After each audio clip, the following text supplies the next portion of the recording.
Right, here we are. We should be live at Tunnel Barn Farm.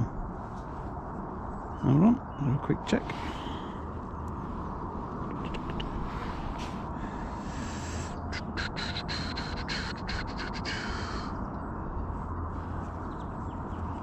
Yes, we are. Right. Whew. Morning, everyone. You catch me today. Catch me, I like that. I'm at Tunnel Barn Farm, and I'm looking to catch some F1s on Maggot today. There's a quite a big match today. They've got teams of 4 event, I think, today. I'm on where am I? Canal peg 3. Looks like a lovely peg. I've got a left-hand margin down to my left. I've got one to my right. Morning, Grimley. And I'm going to fish in the middle. So I've got 3 lines set up. I haven't started. I've plumbed up. That's it. I haven't fed any bait yet. So I'm going to feed left-hand edge, right-hand edge. The sun's going to get out of the way. I'm fishing off of these reeds. I think that the fish are going to like that for a little bit of cover. And I've got a 3rd line, which is just down the middle. I put up a 4th to the far back to that pile of rushes. I think that'll be holding fish at this time of year. And I could fish a short line just under my feet, but I'll start with 3, see how I get on, and hopefully we're going to catch a few. So lots of maggots today.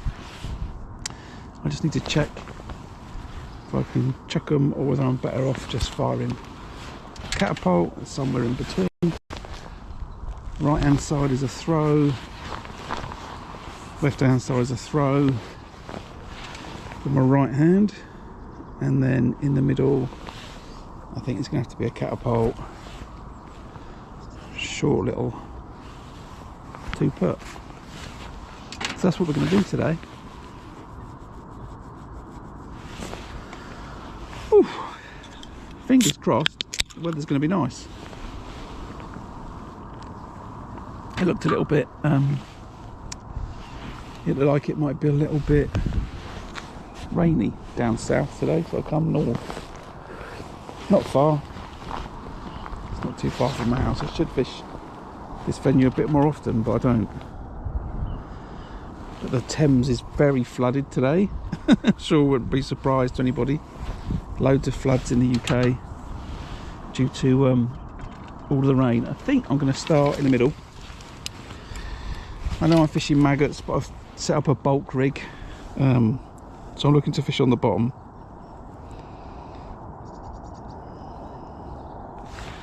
I'll just go over that rig now. I've got blue hydra in the pole. I've got a Richie Wilson 4x14 slim style float on an what's that, 017? Yeah, 017. Down to a bulk, 1 dropper, 4-inch hook length, size 18 SLWG on an 013. And that's where I'm going to start. Hopefully, even though I'm fishing the pole, you should be able to see it today. If I'm going to fish a bit more forward, I'm not fishing that far out, so I can hold the pole slightly differently. I'm just going to check that float out. There's a big loop of line that comes out from the top of that float where the line's quite stiff, being an 017, and if I just flatten that line to the water, that float will dip down a little bit more.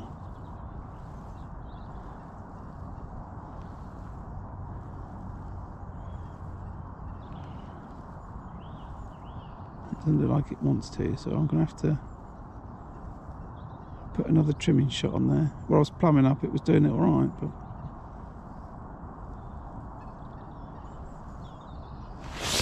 trim that off a little bit more. I guess I should really fish a spread out bulk. Not a spread out bulk, I should have the line spread out.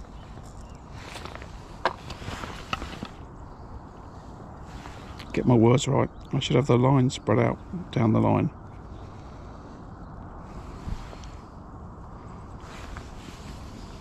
can fish it a little bit on the drop. I want to see if they're on the bottom.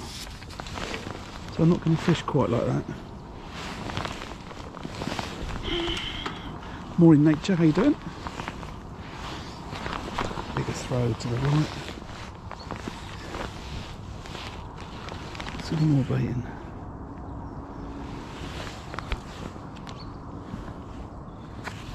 A bit softer on the catapult and a bit harder on the throws.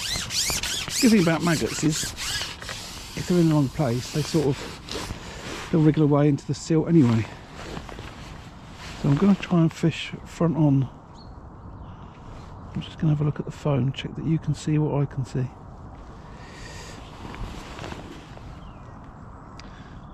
Or I'll put the or I'll mount the camera on the shoulder. Again, how does that work? Can you see that? Yeah, you can see that. Turn that up. Right, here we go. Time is, what, 9:30. So we'll start long, and I'll feed those edges for about half an hour maybe, and then I'll look to catch on the left and right edge.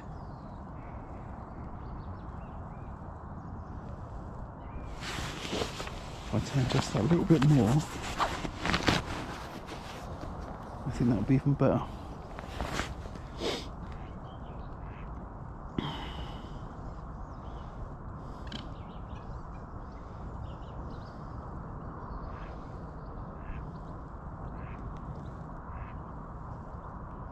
It's a lovely morning, the sky's nice and clear, nice blue sky, the sun's rising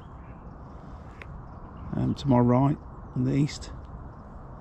There's one angler on my left on peg 1, and we're the only 2 anglers on the lake,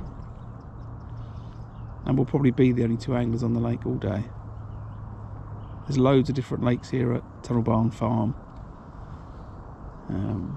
bottom pool, top pool, new pool, house, extension, club, Jenny's. Just as I say that, someone's drawing up on the far bank.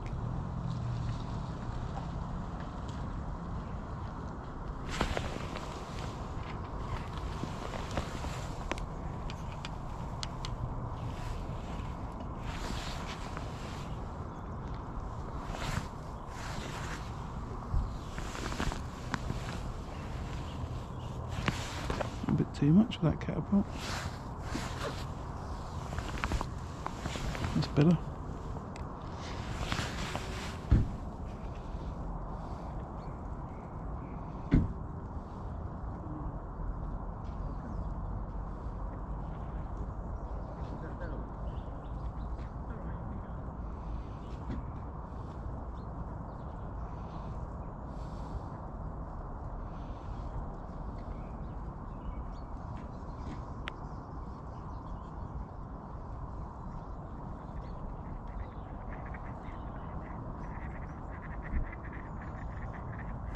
Yappy ducks today. How's that picture look? All right. Look to the left.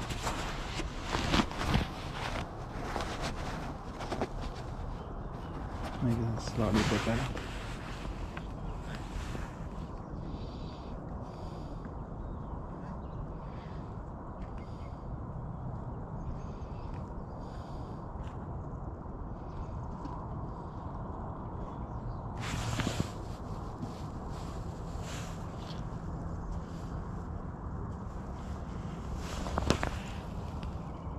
So I'll sort of feel my way into the day here. See how it goes. I'll fish these 3 lines, as I was saying. If I feel like the fish aren't here, or if they back off, then I might set up another rig as the day goes on.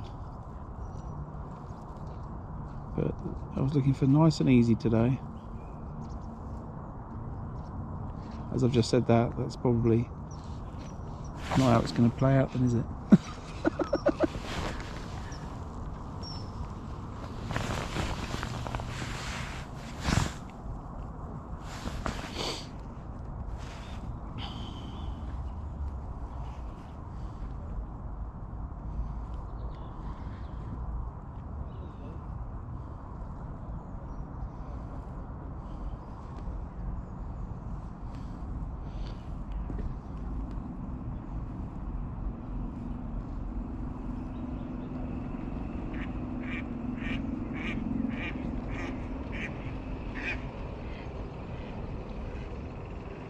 just fishing slightly on the bottom, laying on about an inch, maybe a little bit more.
Yes, Grimley, they are. I fish not a lot. There's a particular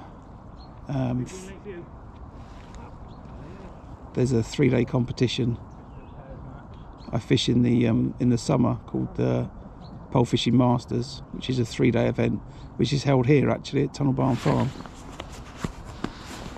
So you fish over 3 days in 3 separate matches, and you're looking to win your section. So a section consists of generally 5 to 7 anglers, and you'll get 1 point if you win the section, 5 if you come 5th, and then the competition is decided on a point score. Lowest points wins, and then if points are tied, it'll go to weight, and then if weight is tied, it would go to section wins, and that should determine a winner. Although you'll all have you'll have 3 points, so there'll be section wins will be the same. So I don't know what you do actually if points match and weight matches. I'm not too sure how you would call that. But yeah, so that's the one 3-day event I fished. There's lots of 2-day matches, 3-day matches, festivals that go on for a whole week. There's a lot of that type of fishing in the UK. And I'd love to fish more of those sorts of things, but I've got a job. And this is my hobby.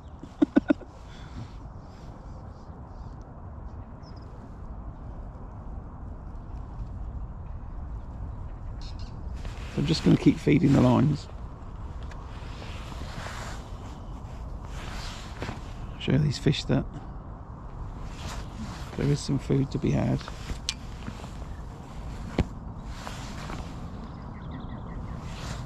It's not quite the right distance for this catapult. It wants to be the slightly longer for that catapult, but it's just outside of throwing range.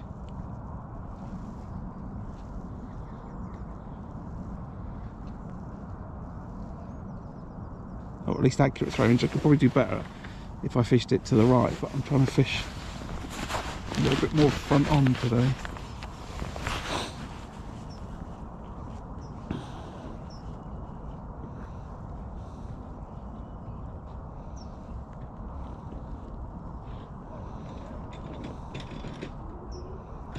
But I've got a match tomorrow,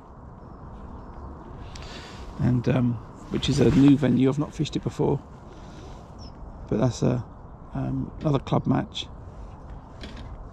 So I don't know if I'll get a signal there, but if I can, I'll stream that competition as well.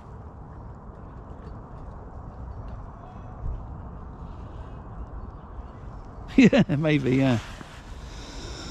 Yeah, pugil sticks with your pole.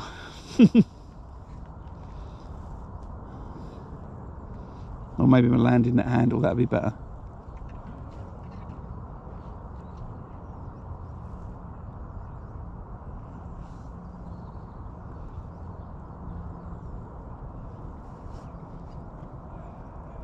I do wonder if those fish are sitting on that far bank, and maybe it's best to start over there, but I've opted to start down the middle.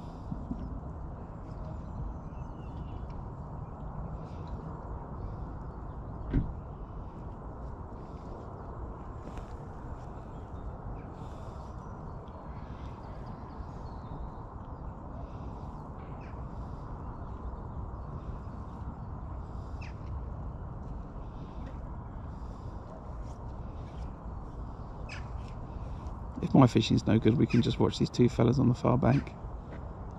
See if they catch a few instead. Just move that camera a little bit.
Just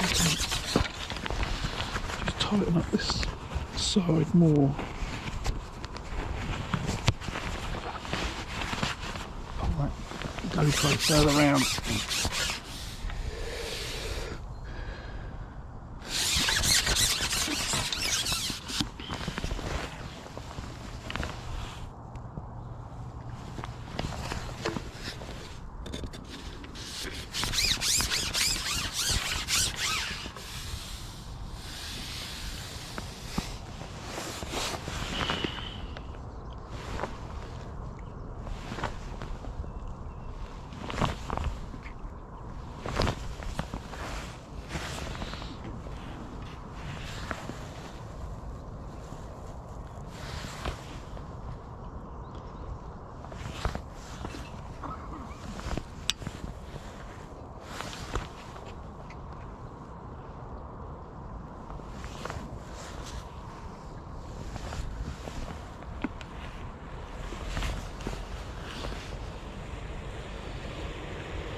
Well, I've just decided that my feeding's not accurate enough on my margins. I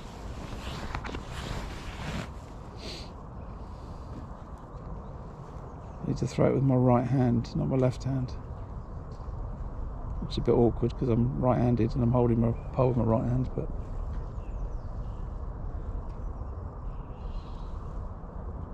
I've got two choices. I can feed it a little bit less often, or I can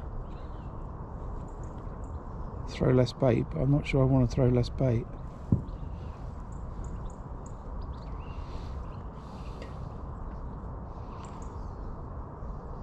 Maybe today's a good day to practice. There's a bite. I don't know if you saw that. Maybe not. Slight movement on the tip, on the float. And a small fish, what's that? Little skimmer. Not too long, quarter of an hour. There's a little skimmer.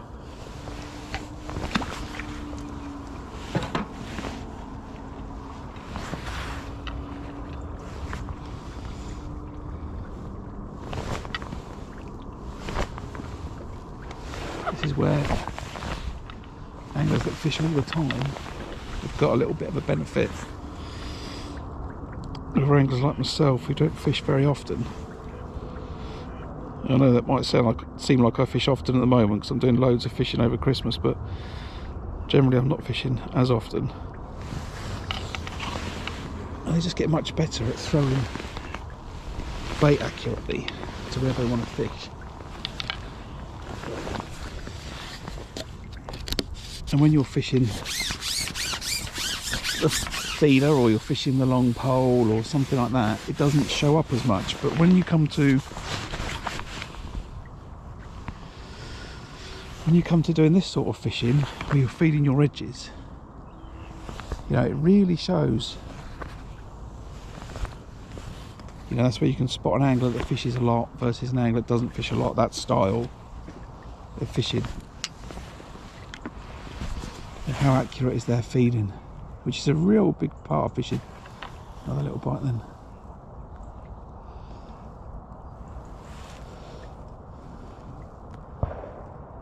You know, you're keeping that bait nice and tight near to your float, or you're spreading it around all over the place. And the more you spread your bait, the more you spread the fish. And it's important to be consistent in your feeding.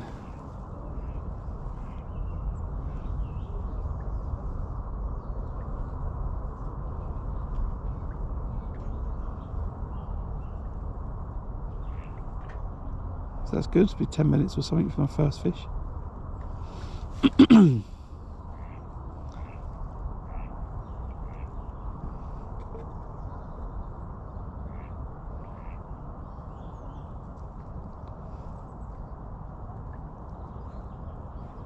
This is a phenomenal venue. I'm lucky to live so close to it that I do, but it's primarily F1 fishing with a good handful of carp thrown in, and the F1s are generally £1 to £3, although they do go up to £6-7 in some of the lakes.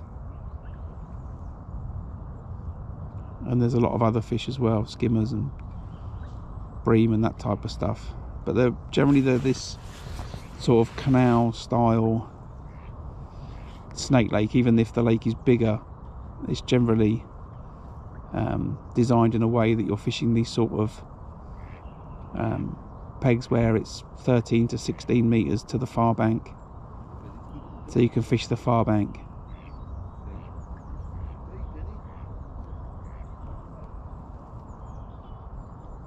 It's a real popular style of venue. I need to throw the bait with the hand, I think.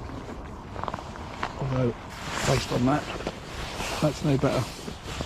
Right, it's a bait throwing day practice.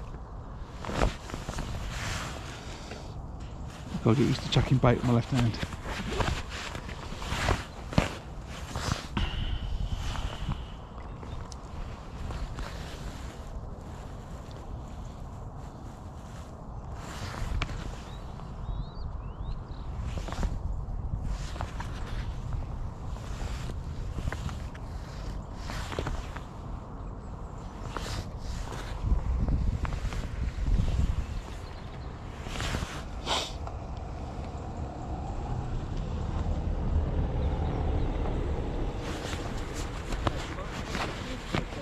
What's that? Yeah, of course I will, mate. Yeah, of course I will. Yeah.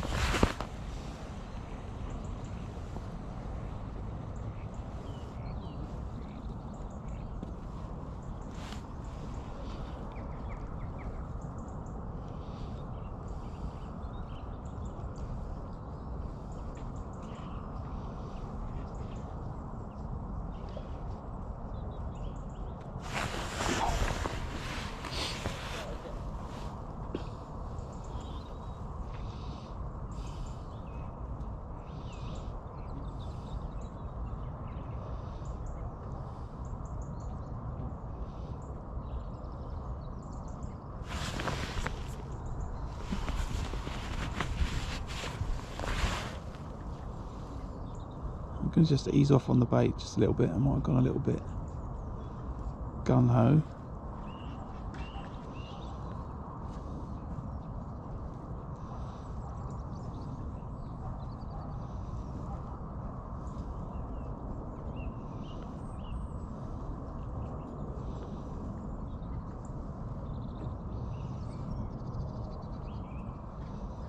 As I was saying, the good thing about maggot fishing, if you do think you've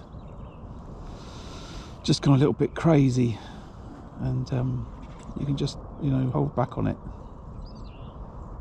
Yeah, the maggots will either get eaten, they'll wriggle into the silt, or they'll just wriggle out the peg. So if you do think you've gone a bit mad, you can just ease off. Whereas if you fish other types of baits, you know, a lot of anglers like to fish sweet corn and big pellets and stuff like that. If you go a bit too crazy with those, once they're in your peg, they're in the peg. They don't go, and then, you know, that sort of volume of bait can spook fish and, you know, ruin your day. But maggots, it's not such a problem.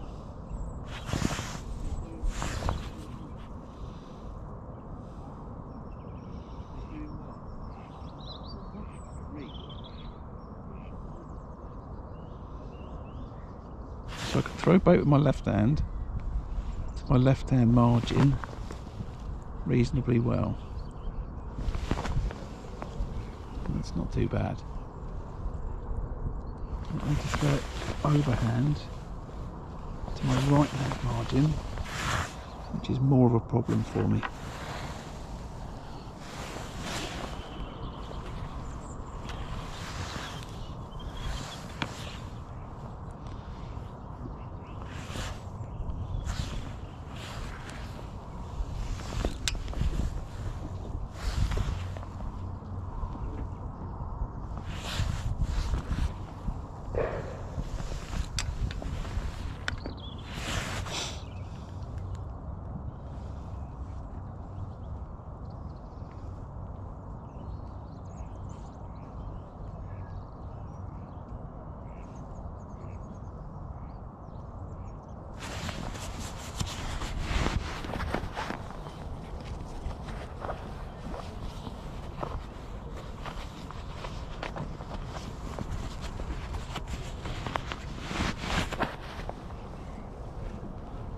Alright, yeah, that's alright. It's not a bad shot, is it?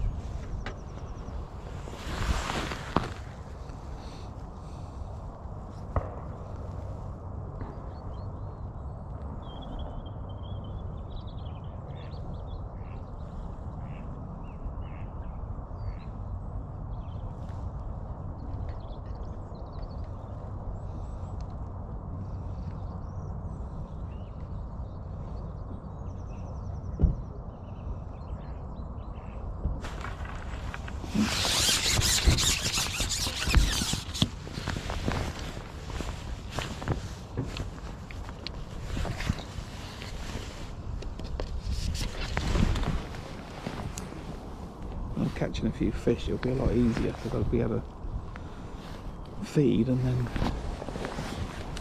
then go out. It's a lot easier if you can feed.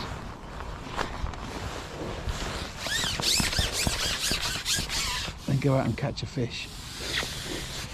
And then choose if you're feeding those lines again or not really quickly.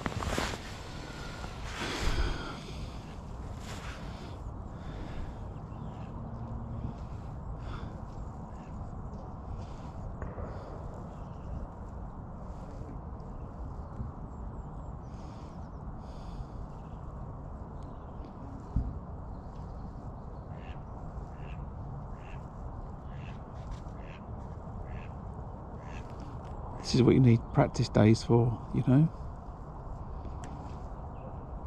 You need to practice this style of fishing and feeding if, you know, you want to fish competitions. And, you know, you've got to fish down the edges, or you want to fish the edges, and then you got to practice, you know, throwing bait.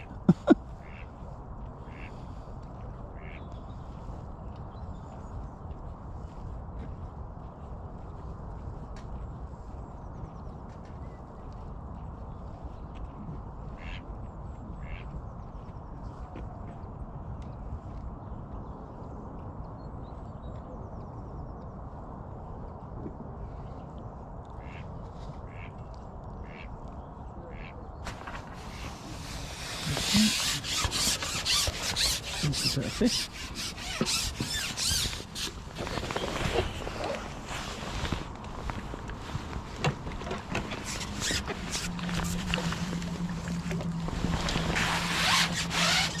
I'm sure what was that? Tiny little stocky F1. I think last week at Gold Valley I was catching them. They were 3 odd pounds. This one is about 8 ounces. It's going to grow up to be a monster.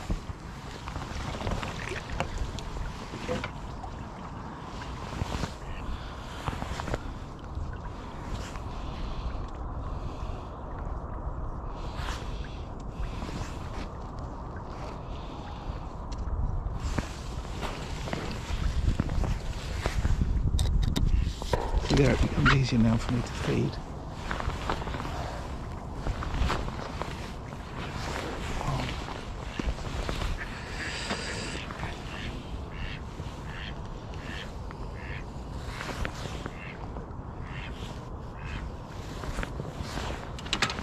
Yeah, big duck.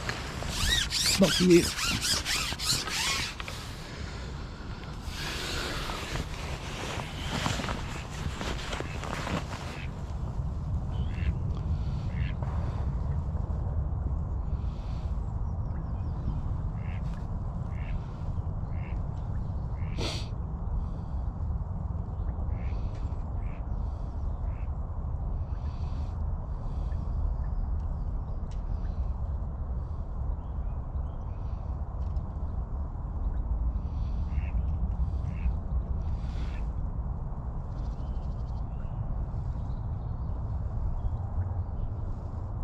I'm thinking for next time I need to remind myself, next time I come fishing the pole and I'm going to stream it, I'm going to put my box at an angle to the peg, I think, so when I try to sit at an angle it might level it up a little bit more.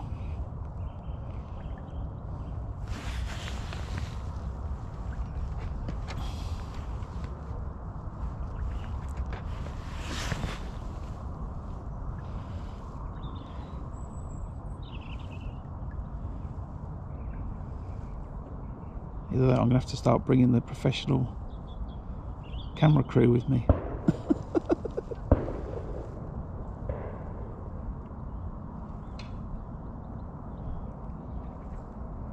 Start getting someone with a drone zooming in on the float.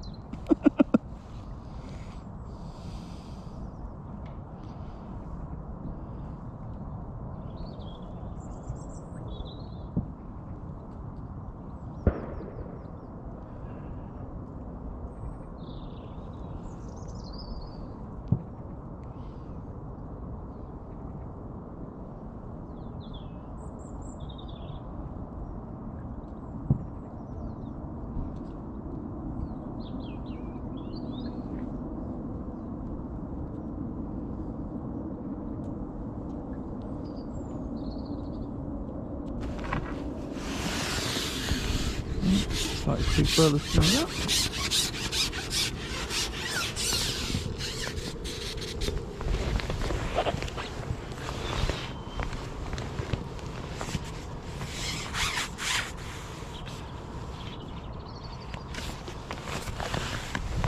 Not very big brother, but big brother indeed.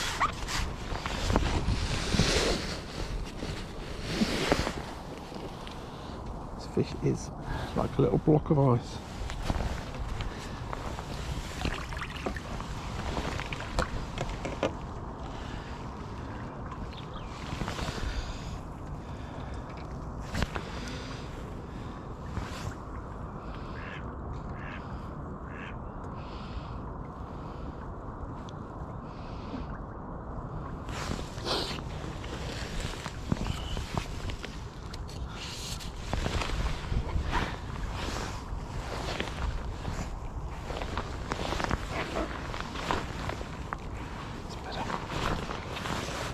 Better ground.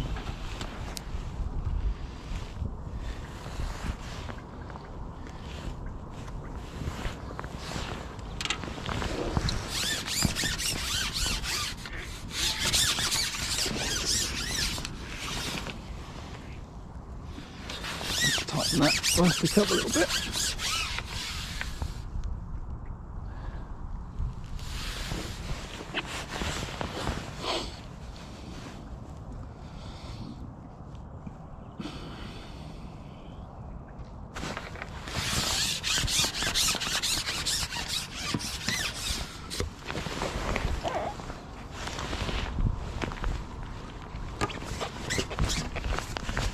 Tiny little F1s, little stockies as they would call them. Fish have been only in there a year, or probably this year's actually stocking.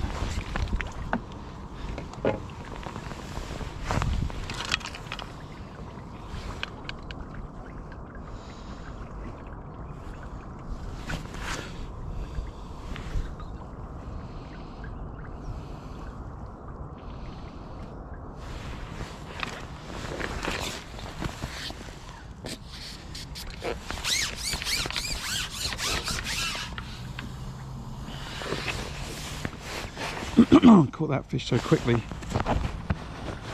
I'm not going to feed.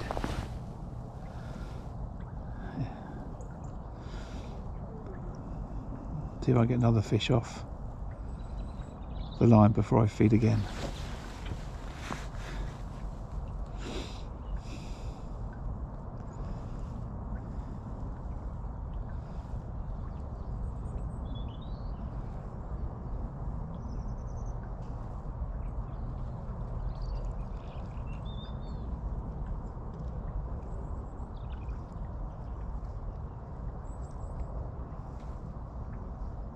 Which may be the completely wrong thought actually. Maybe I need to not do what I just did.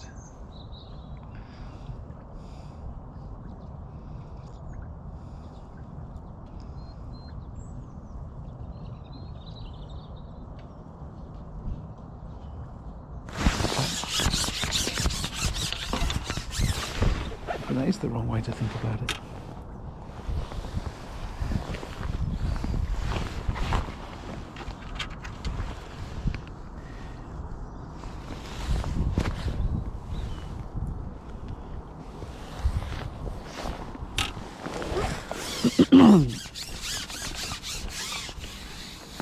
Certainly, I was talking to someone the other day, when you start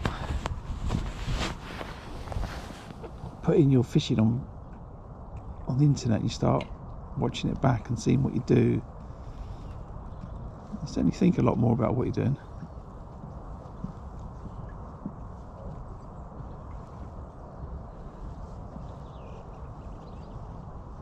About the decisions you make and the rig set up and that type of stuff.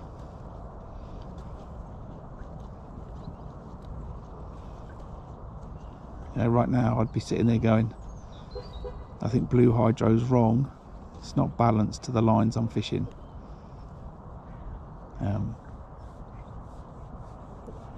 There's a fish. Now I know that's the case, but what I wanted to do is I wanted to see how the blue hydro worked. And then I've got a grey.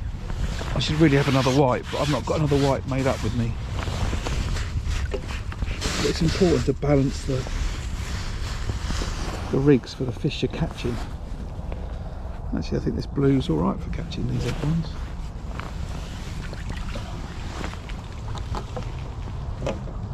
Actually, it's nice and soft.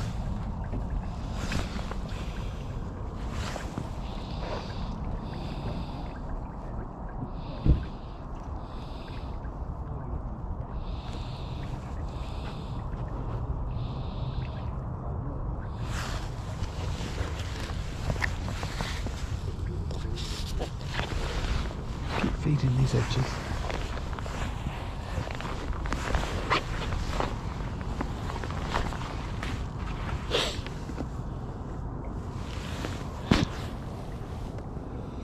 So I feed them for what, half an hour, which has been about now. But we'll just carry on catching some fish in the middle because there's fish to be caught.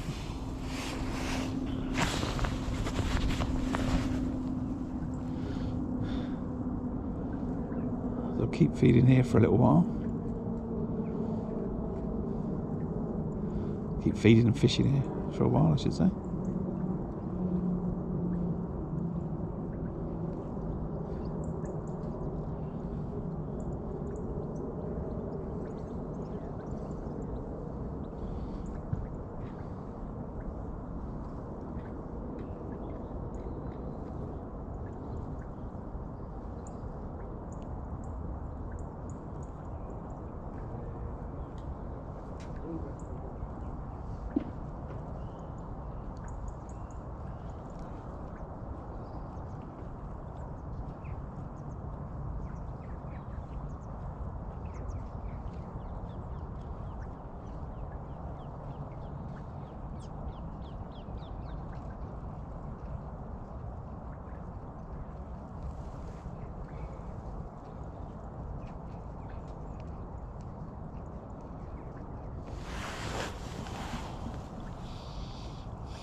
Oh, bump that fish.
Got to net every fish at Tunnel Barn Farm. It's a little venue rule. So I'll make sure that regardless of how big they are, they all get netted.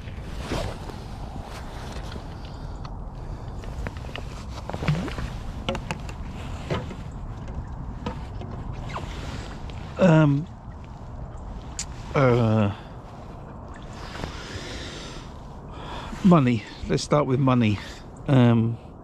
The biggest competitions in the UK, I think the biggest competition is the Fishing Association Cup, I think. I want to say that's £100,000 to the winner. Then there's a few £80,000 competitions, a few £50,000 competitions,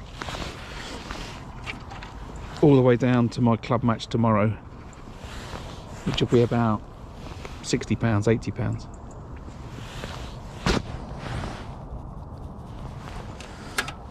There's what you would consider, or what I would say, there's several different types of matches. Firstly, you've got an open match, where the venue's going to have a match, anyone can fish it, come along, pay your money, take part, win or lose. So that's an open match. You then would have what I would call a club match, which is a competition between a group of anglers, but it's private, so you've got to be in the club to fish that match. Then you've got next one I'll say is festivals. So any match that's held over a number of days, or a competition held over a number of days, which comprises of individual matches. And then you've got what I would call big money matches, where you would have lots of qualifiers, and then the winners of the qualifier will go and fish the big money final. So for example, that match that's £100,000, that's not just an open match, turn up, pay your money and win. That's fished over a number of legs and weeks and months, I think, to whittle down a massive field of anglers to a few anglers. That's how that competition works. So yeah, there's different sort of styles of competition.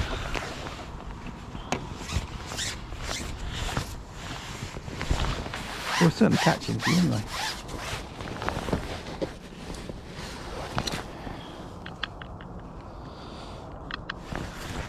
Stamp's a little bit small, but getting a few bites. I'm just going to tighten up this elastic. It needs just a little bit of tightening. You can get stretch in these hollow elastics. And I think this must have been one of the tips I've ended up catching some carp on. It stretched the elastic, so I've just retied the knot at the bottom. I'm just going to re-trim it off, make the elastic a bit tighter in the pole.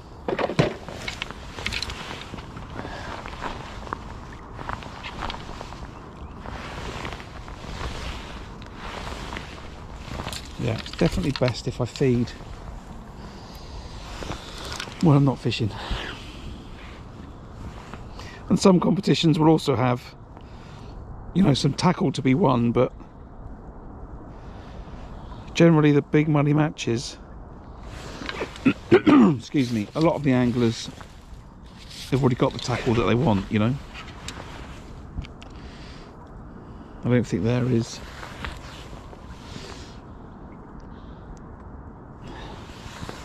anything that I'd really want to win, and anglers can be quite particular about the tackle they use or the brand.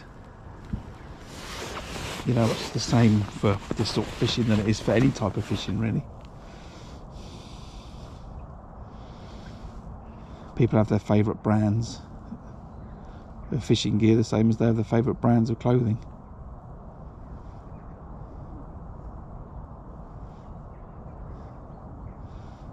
I'm one of those. Oh, that's an interesting, that'll be on the video. I'm one of those. And that's the start of the competition. I use brand tackle from all different brands.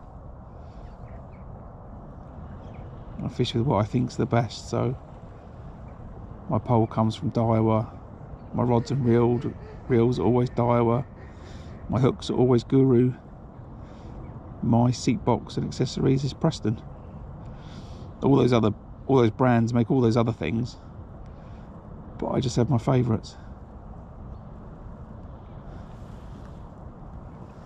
So even if I won something, you know, then I wouldn't necessarily want it anyway.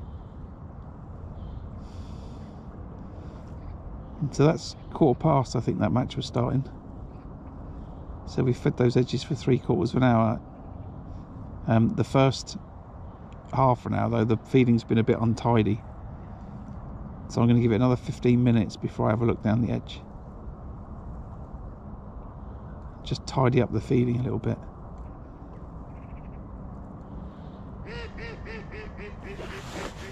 Before I fish where I want to fish. Ooh.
Yeah, exactly. Exactly.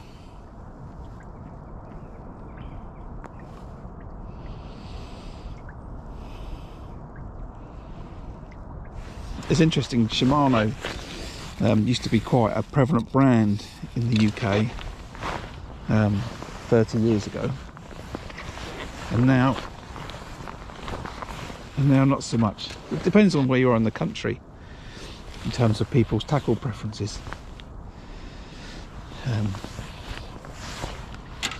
There are some tackle brands that I think are really regional in the UK. Others not so much, but I've got an Abu close face reel, but that's because it's a favourite of mine. That's, you know, 35 years old, and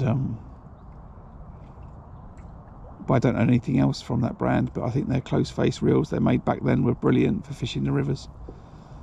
So, you know, I'm sort of stuck with that if I want to fish a stick float. So you sort of get that.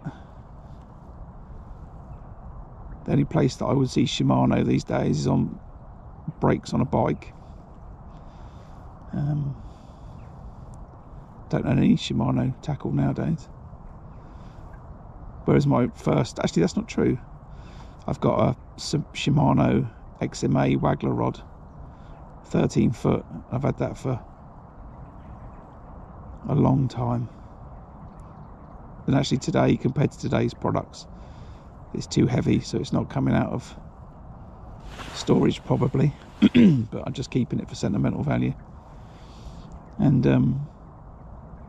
I've got one Shimano reel still. But yeah, Shimano was all the rage. It got surpassed, I would say, by Daiwa and Preston came along, and some other brands, Matrix, companies like that.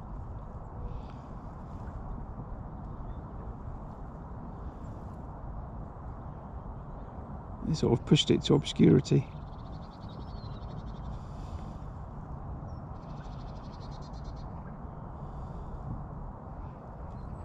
Oh, I tell a lie. I'm talking complete rubbish. My 4 bait runner reels are Shimano.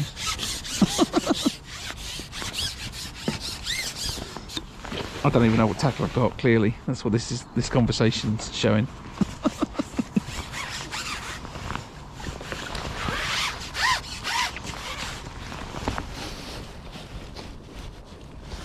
So I've gone from saying no Shimano gear to I've got 5 Shimano reels, 1 Shimano rod.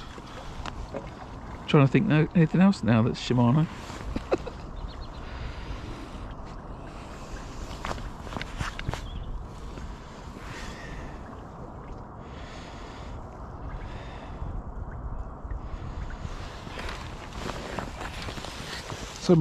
It's definitely got better, whether it's because the fish have come on, but it's got better. Just been a little bit more careful with my feeding. I'm feeding a little bit less. I can sort of get into this rhythm of catch a fish, feed, catch a fish, feed, instead of feeding over the top, which is what I was doing to start with, and it's not right. I need to eradicate it from my fishing. It's a bad habit I've got, especially with this F1 style fishing. You know, you need to feed for the next bite, not feed the swim for 20 fish.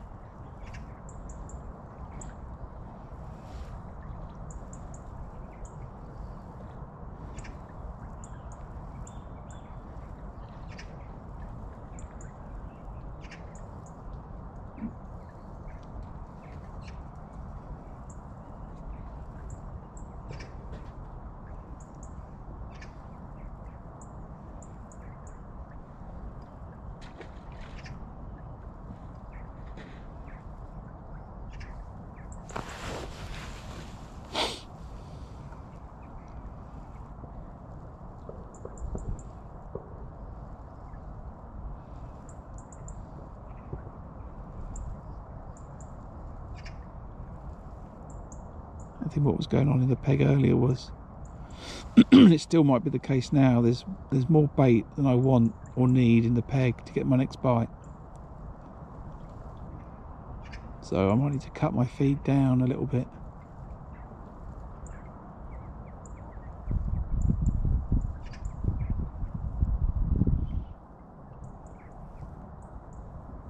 Maybe a little bit too much. If it wasn't too much, what would happen is I would get a bite straight away. If all the bait was getting eaten, you'd get a bite straight away as soon as you put it in, but I'm having to wait for my bite, which means the fish are working their way through my loose offerings and then getting to my bait.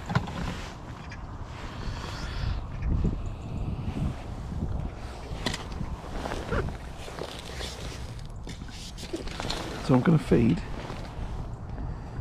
but I'm going to feed less.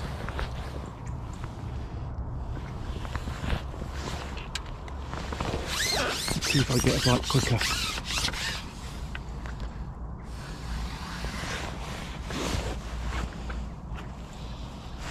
I should put a stopwatch on the edit of the video. See how long it takes me to get this bite versus the previous bite.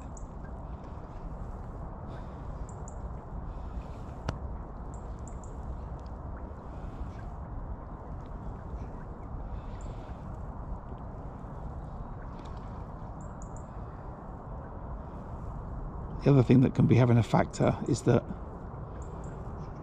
it's taking the time for the bait to fall through the water,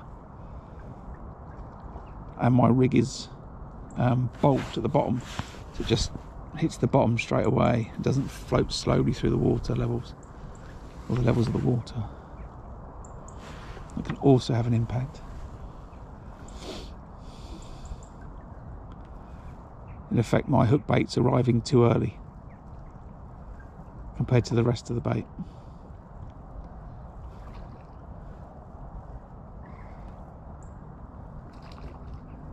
Which, believe it or not, is quite a big thing.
I think that's about 5 foot deep.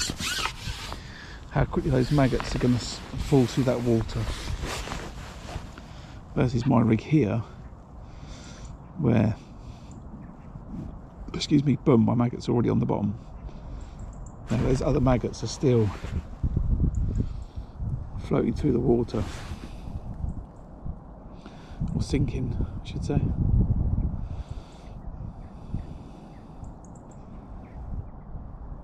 They're probably getting to the bottom about now. And that bite I had could well have been a long bite.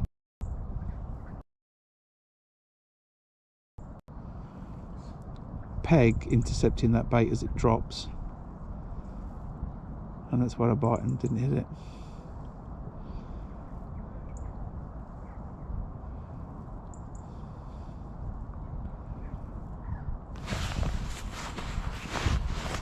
Try and make sense of all these different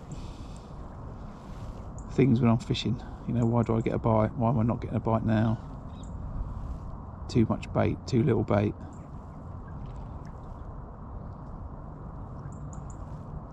Did I play the last fish in the peg a bit too much? Did I spook the other fish? All these sorts of things contribute to getting your next bite, your next fish.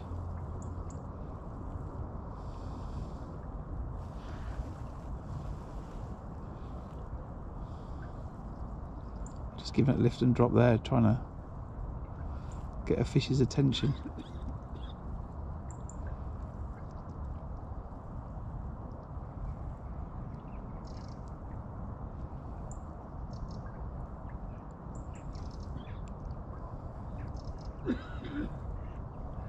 No, you have to wait and be patient.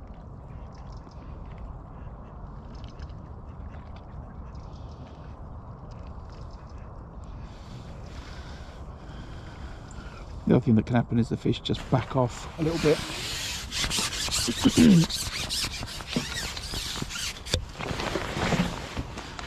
You need to rest the line, but it's alright. I'm catching a few.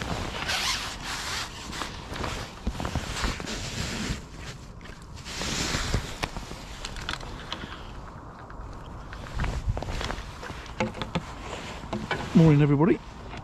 You join me at Tunnel Barn Farm. I'm just going to clean the camera lens. I think there's a bit of dust on it.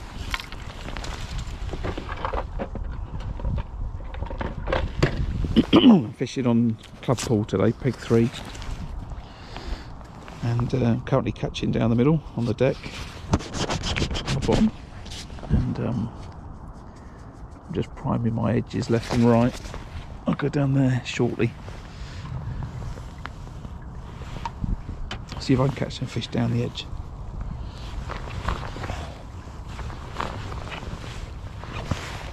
I was just about to throw maggots to the right.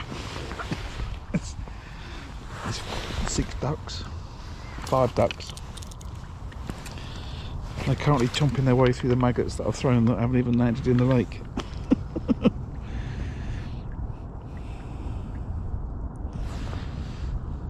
So I'm going to have to wait till they finish their breakfast.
So we'll have one more fish out here, and then I'll look down the left hand edge, I think.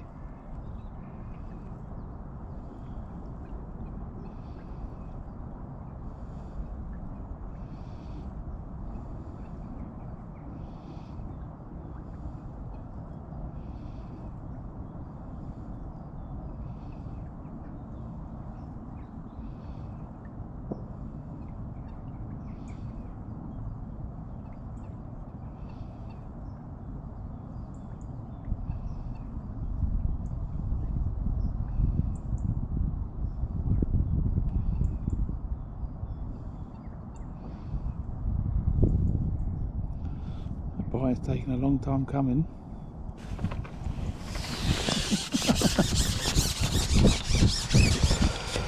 I wonder how long that was sitting there with it in its mouthful.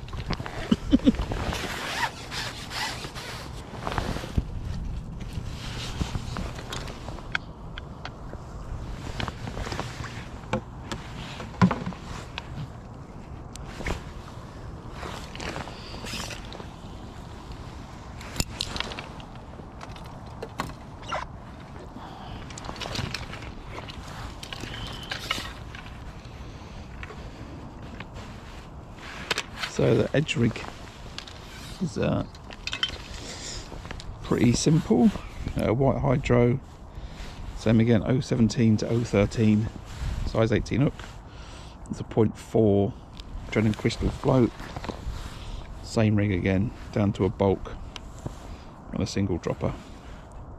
The bulk shot there, there's the single dropper.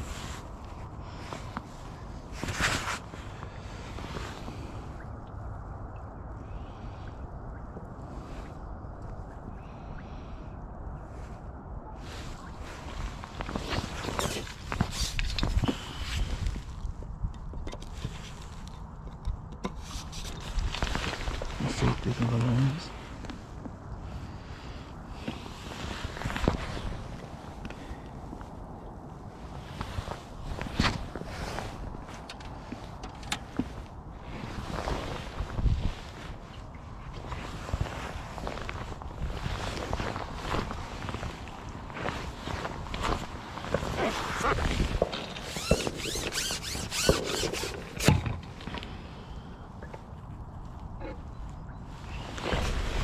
That was 1/6 of a pole less than in the front yet. So, see, morning Simon. Yeah, lovely day. It's a bit chilly, but it is a lovely day. I'm just at Tuttle Barn Farm. I'm on peg 3 on canal. I'm just having my first look down my left hand edge.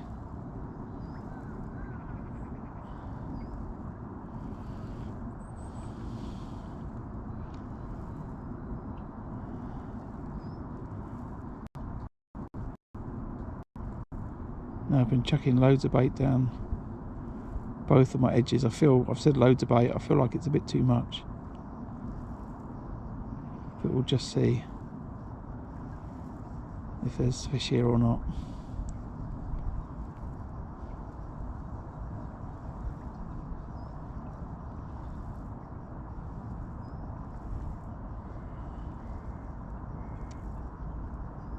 It's obviously shallower in the edge.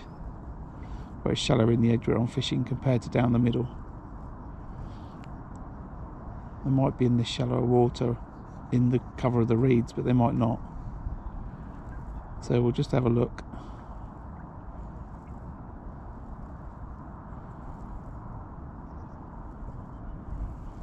If not, I'll slow down the feed slightly and carry on fishing down the middle.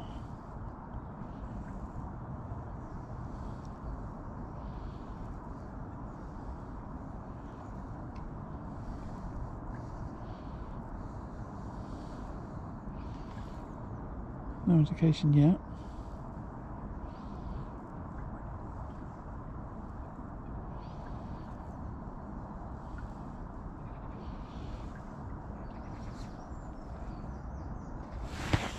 Morning, Dan.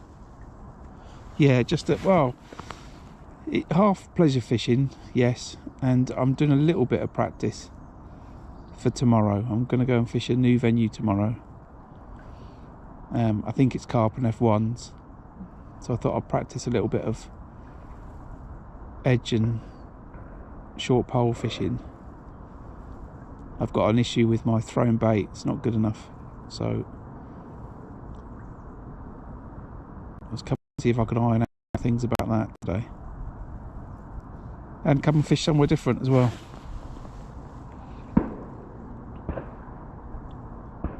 Okay, cool. I assume that's not a river. Everywhere's flooded, right? The Thames in Abingdon, where I live, it's burst its banks all over the place. All of the tributaries have burst their banks. car parks have turned into lakes. The river's so high, I think the canal boats are about to be dumped on the towpath. And the river's only about 4 inches flooding, you know, significant roads. But I think we should have a little bit less rain for the next few days, so it should run off pretty quick. Right, so there's no indications down this left-hand edge. There's fish moving against the far bank. I could fish that far bank today, you know, but I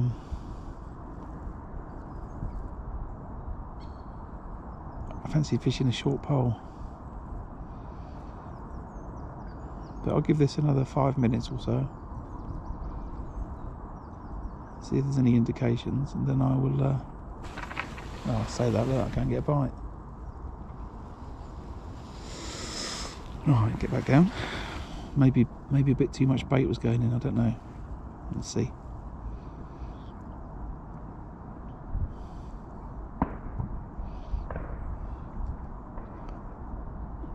I've got quite a long line on these rigs today. The minimum, unless they've changed the rules, I don't think they have, the minimum on the line from float to the pole top is 4 inches. This is about 6, 7, and I've got over a foot on the other rig. I wasn't sure if it was going to be windy or not, but if this was in the middle of summer, I'd be fishing a much shorter line between the float and the top of the pole. It makes you hit those bites a lot more quickly. I'd be fishing a tighter line as if I was to lift that up a little bit, but not today. Yeah, it's definitely colder today, 5 or 6 degrees versus, you know, 8 to 10 last week. There's a lot of cold water going into the lakes as well. Okay, that's another bite. I'm not going to feed it though.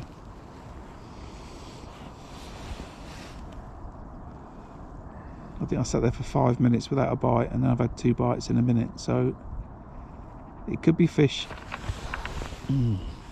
Okay, it could be liners, I don't know. I'm just going to hold that rig up a little bit, so instead of dropping the line straight down under my float, I've dragged it into the swim, so the line's leaning out towards the middle of the lake, so it's just going to float in towards the bank.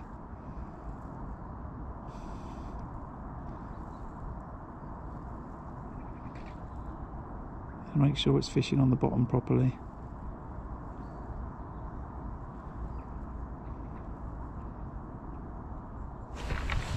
Okay, so I've got to conclude that they're liners.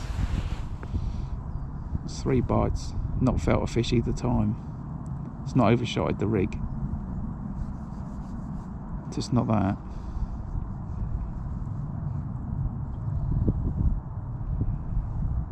So what's going on there? Could be that the bait's spread out quite a bit.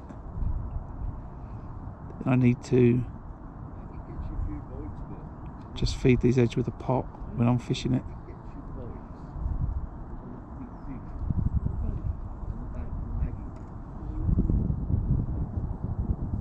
There's a little indication then. And then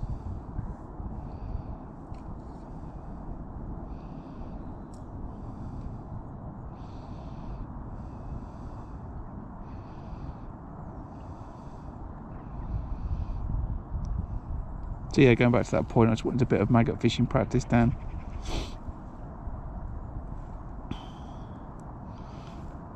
And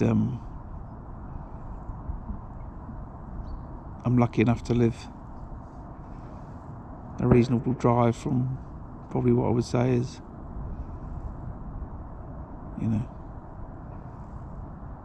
one of the best, if not the best, maggot fishing F1 venues in the country. You know, there are other fisheries available, but Tunnel Barn Farm is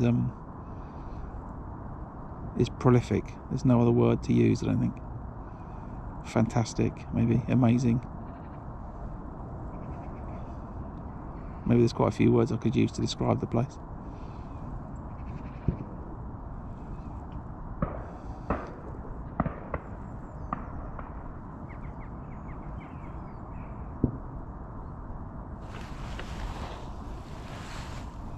Just lay that rig in again.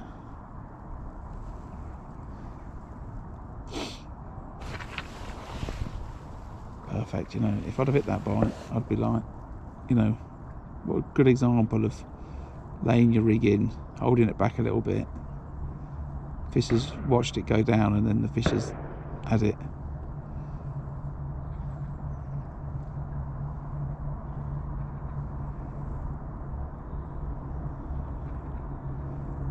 Well, another bite or another minute and I've got to feed these other lines. And feed this line again, and this time I'm going to feed this with a pot.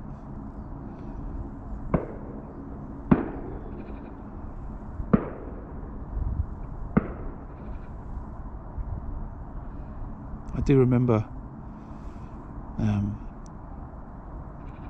think it was listening to Andy Bennett talk about fishing at Tunnel Barn Farm in the summer, I think it was. And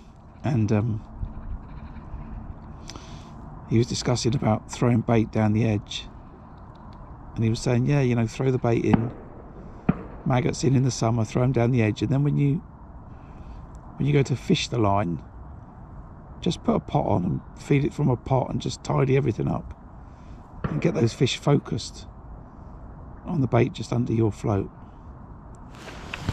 Just feel that's what I've got to do here. Yeah, it's quite a way to come, isn't it? I'm lucky that I keep moving further up the country, nearer and nearer to the place. I don't think I'm going to come any nearer, but it used to be a long old drive and now it's not.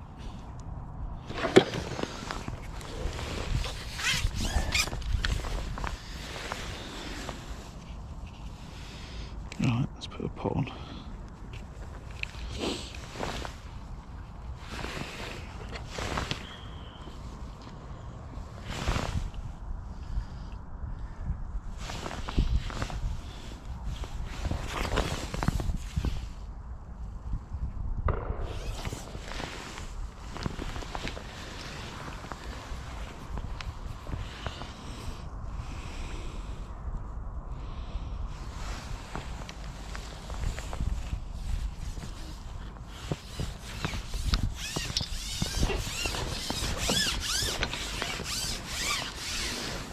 Sure this pot's going to empty the bait quick enough, so I might need to.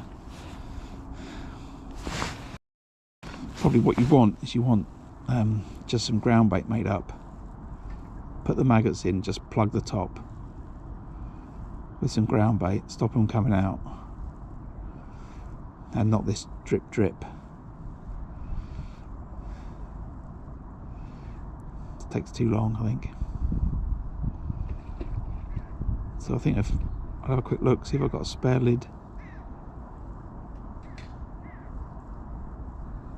And cut another lid up a little bit, I think. I want the bait to not drop out as I'm shipping out, and I want it all deposited really quickly.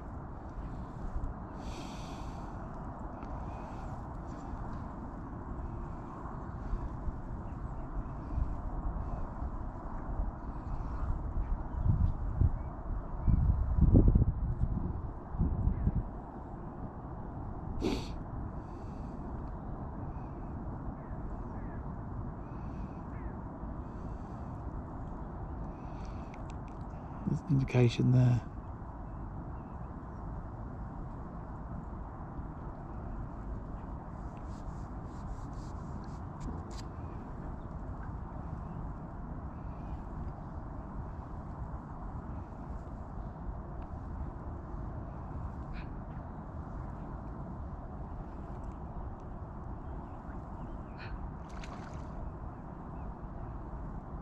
Yeah, it's not quite doing it the way I want it to work.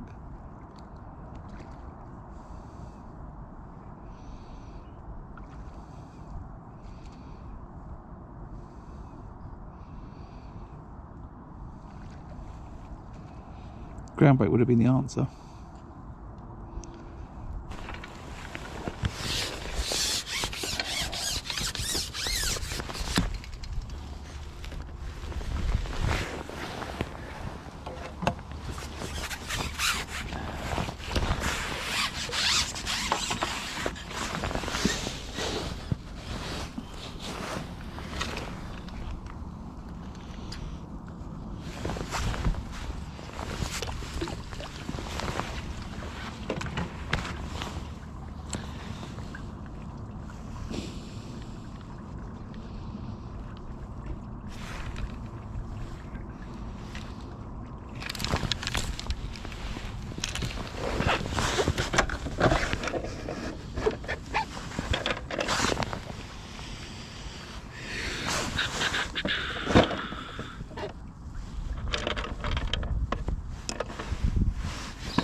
Right, I'm just gonna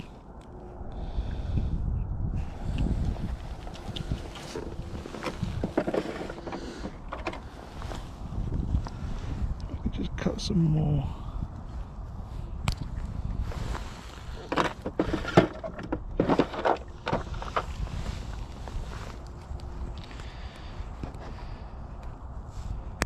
Not that I have the right tools for this really with me.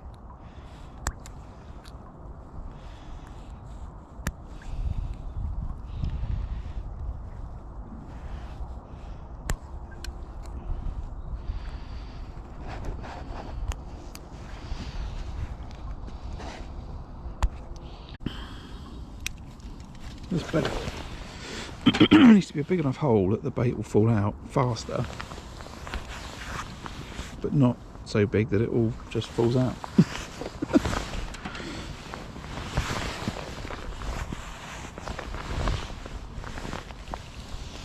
Right, let's try again.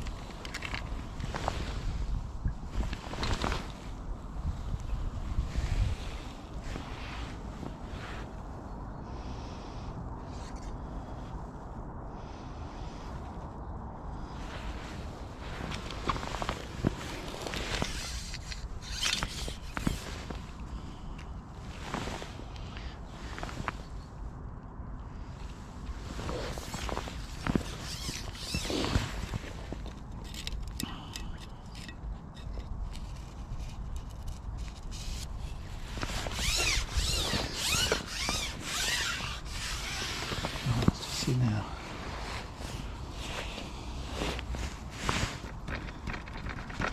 okay, perfect. I can rattle all that bait out immediately. Look, it's all gone in, and then I can drop on it.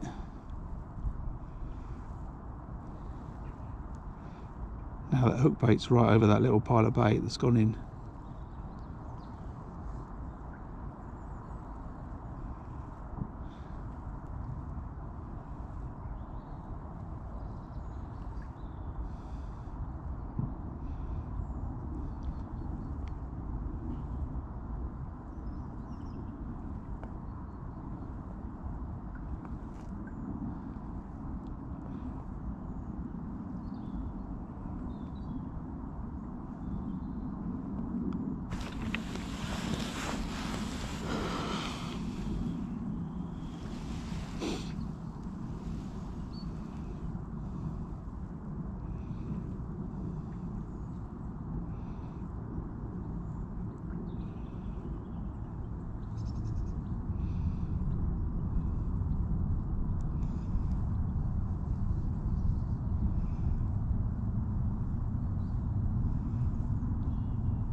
So I have my bite.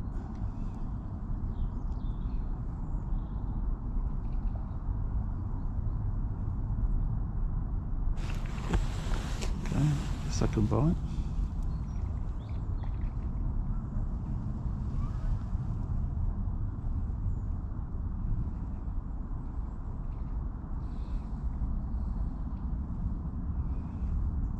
Certainly feels a lot better the way that bait went in. More confident that the bait's sitting right by my hook bait.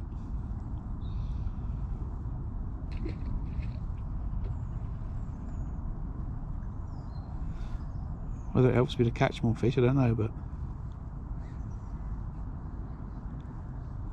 certainly felt better, and maybe 2 bites as a third. Okay. That's how I like it.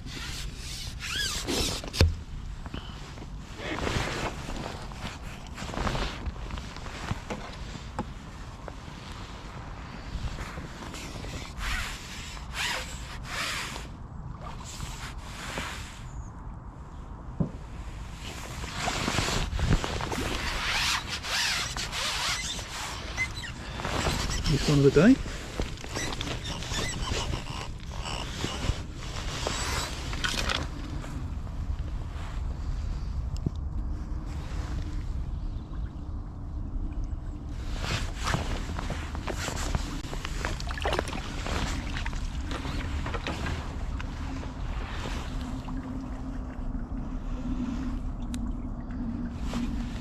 Everything felt better then. This white needs to tighten up as well.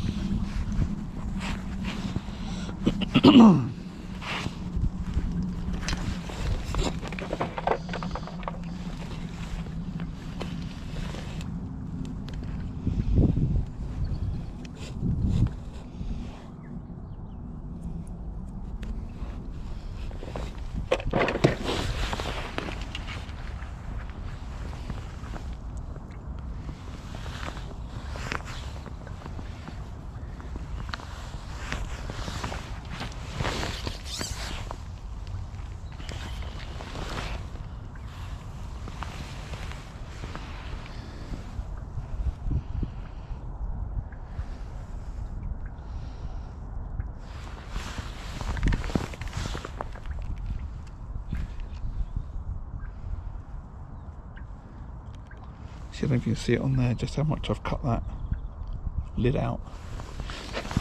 So it's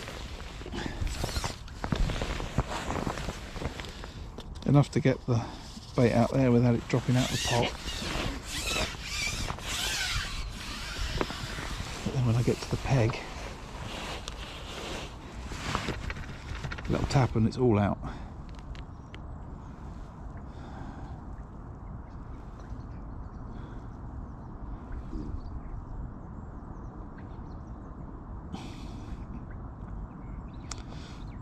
I'm just wondering, you know, I could probably move this other camera.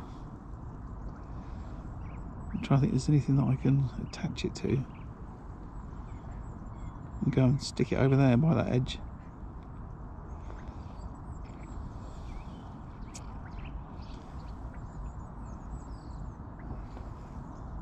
I haven't got my trolley, but I've got part of it.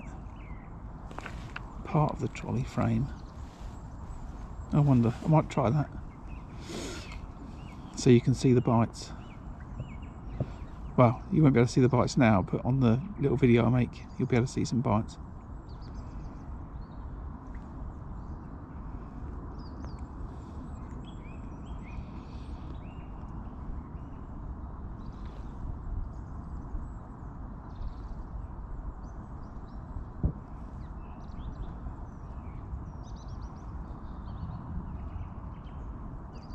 So another little bite. I mean, if it was the summer while I was playing that fish, I think the key would have been to chuck some more bait in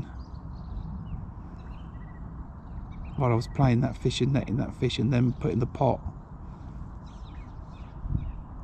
When I go back out again, maybe that's better. I'm not sure if the fish are sitting here or whether they're coming in here for the bait. I think if they were sitting here, I might be getting more bites. It could be they're coming in from the deeper water,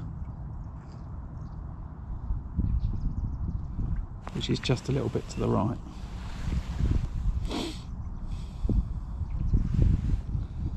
So I think I'll have 2 bites. If I don't get the next bite, I'll refeed it.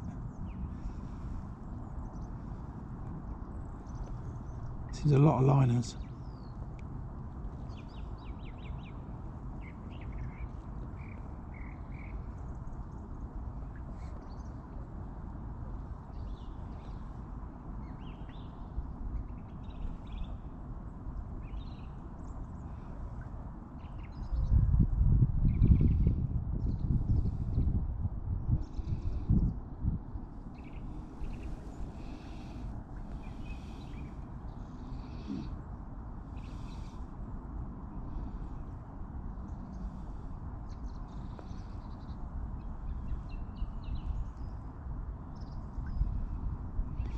Yeah, maybe that was my second bite. I need to refeed it.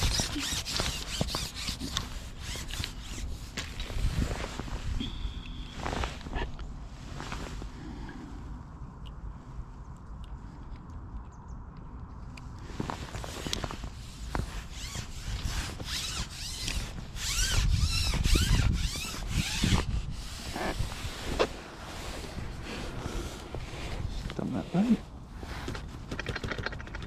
Tap, tap, all the baits out.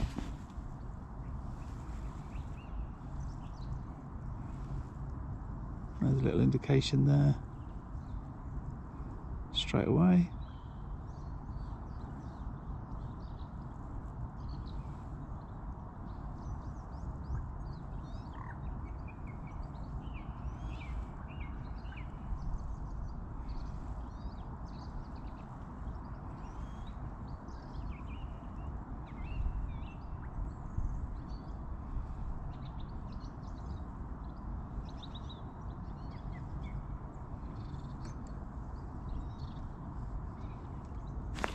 There's my bite.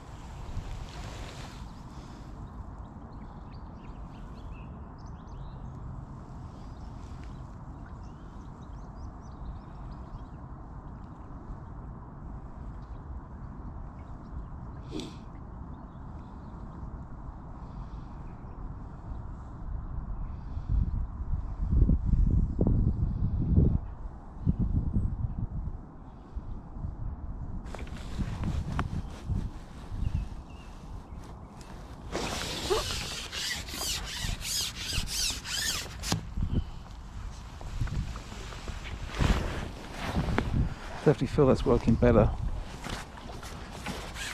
Yeah, all on the pole today. So I'm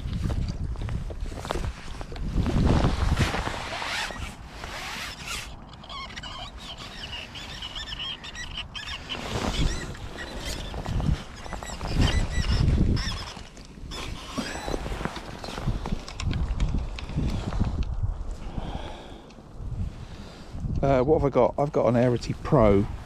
I bought myself a present a few years ago. So I've got an Arity Pro. I have lots of views on poles. I bought my pole with the view of fishing here at Tunnel quite a lot. And for here, you want a 16-metre pole where you can fish to the far bank. But the reality is, I hardly fish it at 16 metres. In fact, the only time I fish with it at 16 metres is when I fish the Pole Fishing Masters 3 days of every year. And then I might not fish 16. I generally fish my pole at 13 metres.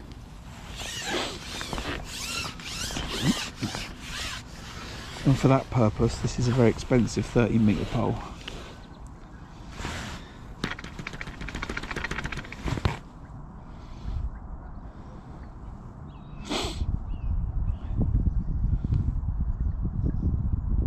You know, today I'm fishing, what's that, top kit plus 2, and I'm out in front, I'm fishing top kit plus 3. So my advice for anyone that wants to do a bit more pole fishing is I would probably look, it just needs to be not terrible, but you only want the first sort of top 8 sections. depending on where you're going to fish. If you fish snake lakes, you know, you really need to know the distance, how wide the snake lakes are.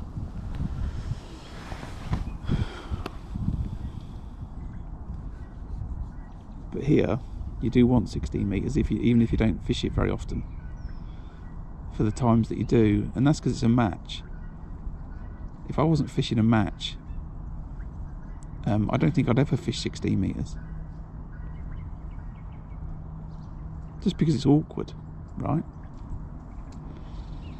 You're doing a competition because if the fish push out to an island or whatever, and that's what you've got to do to compete, then that's a different thing than pleasure fishing.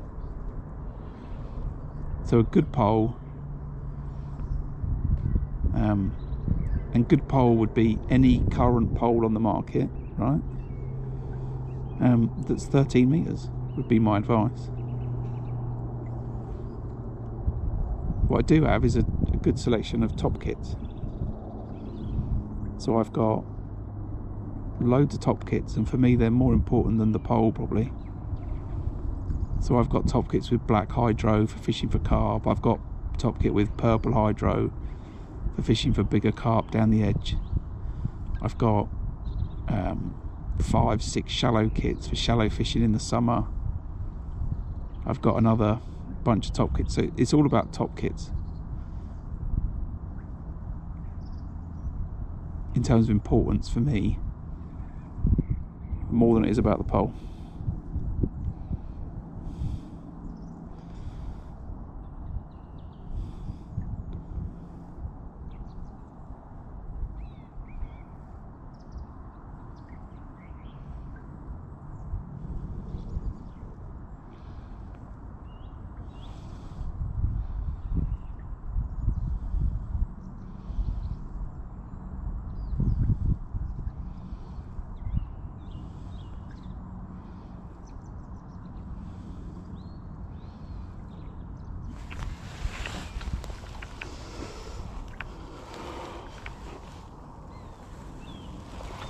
But get yourself to one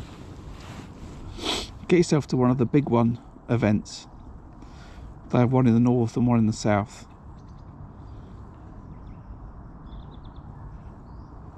You know, the big tackle shows, and then there's generally a pole alley, and just go and try stuff.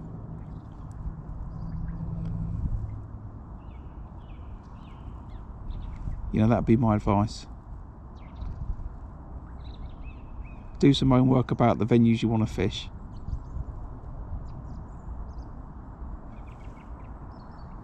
And then go from there. But probably all, you know, if you were fishing somewhere like here in the summer, you know, you want top 7, no more. And to do that, I'd probably go and buy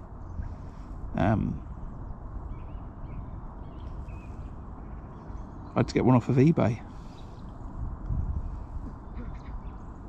You know, Facebook Marketplace. Go and get a second-hand pole.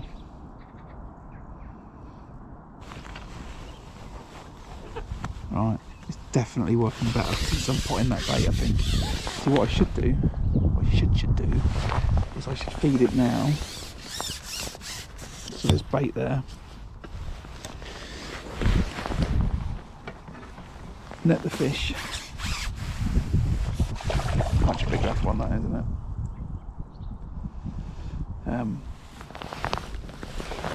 And then go back out.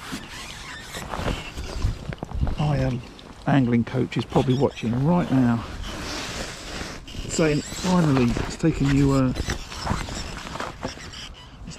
that time to decide to go and feed. Why do I look in the fish?"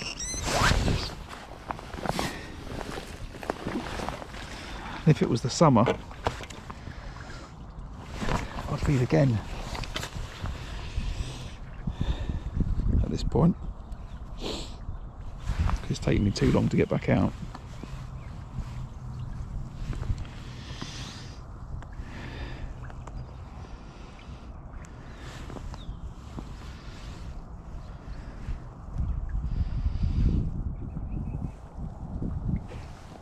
Keep those fish there.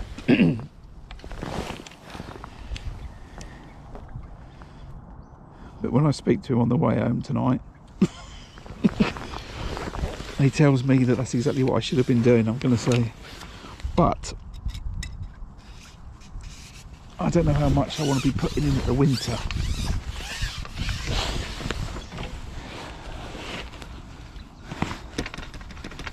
Let's empty that bait.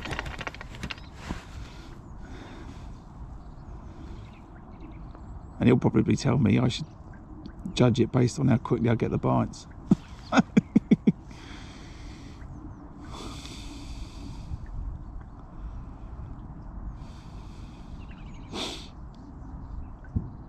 So if I've now got to wait ages for a bite, but I chuck the bait in after I hook the fish, I should chuck a bit less.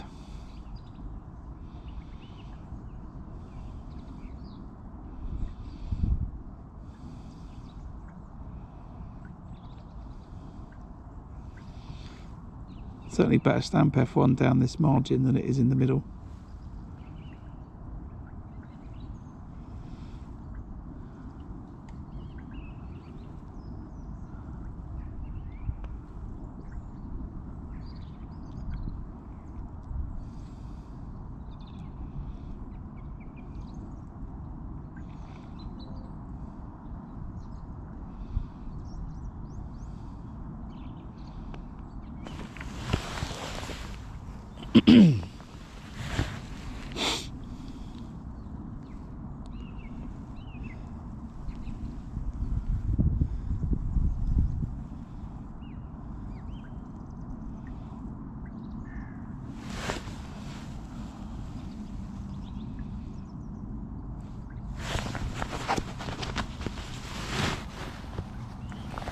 It works all right, that chest mounted GoPro. I've pulled it further around and tightened it up.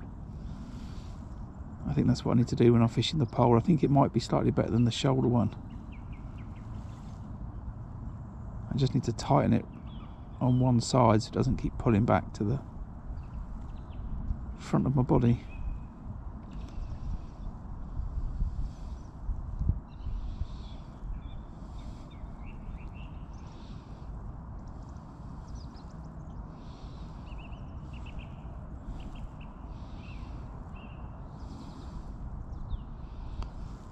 So I think that was too much bait. It's taking too long for a bite.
Not a foul look, that one.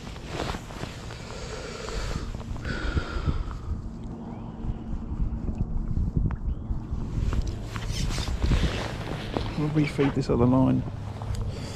I've got to feed this margin to my right as well. I'll fish down the right hand side when the sun moves around, I think. Sun's too low in the sky currently.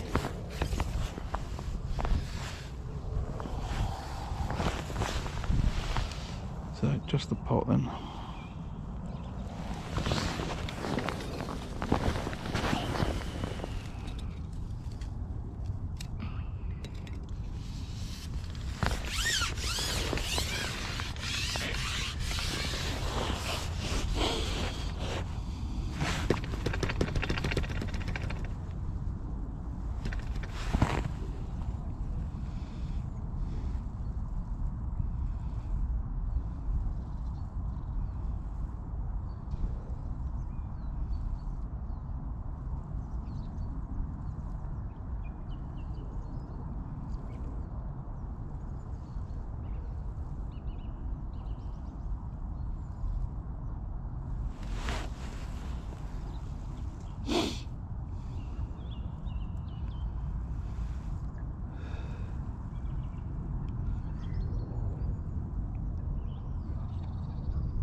So I think there'll be a lot of this tomorrow. If there's, you know, cover and reeds in this venue, and I don't know, then I'm definitely going to be doing this.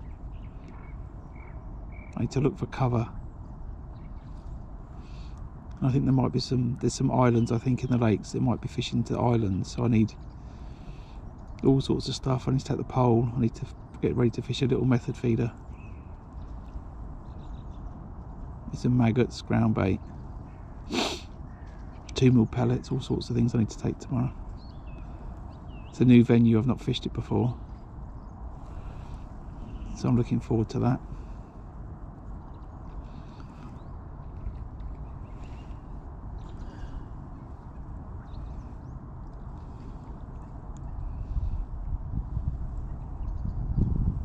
Just not getting as many bites as I would want to get down this edge. I know it's winter, maybe I need to remember that a little bit more, but I just feel that something's not quite right about this line I'm fishing.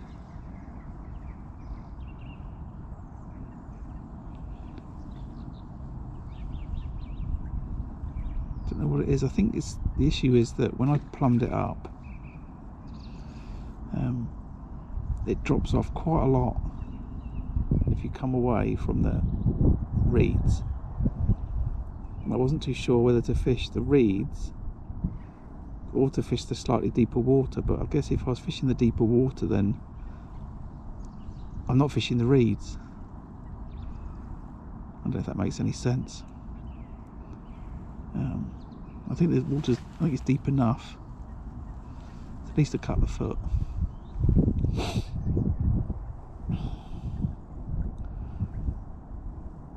Maybe I'm not tight enough into the reeds.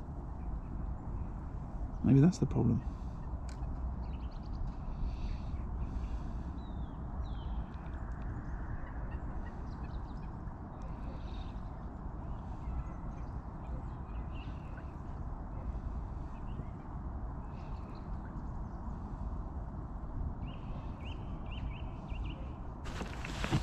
Just think it should be a little bit better than it is.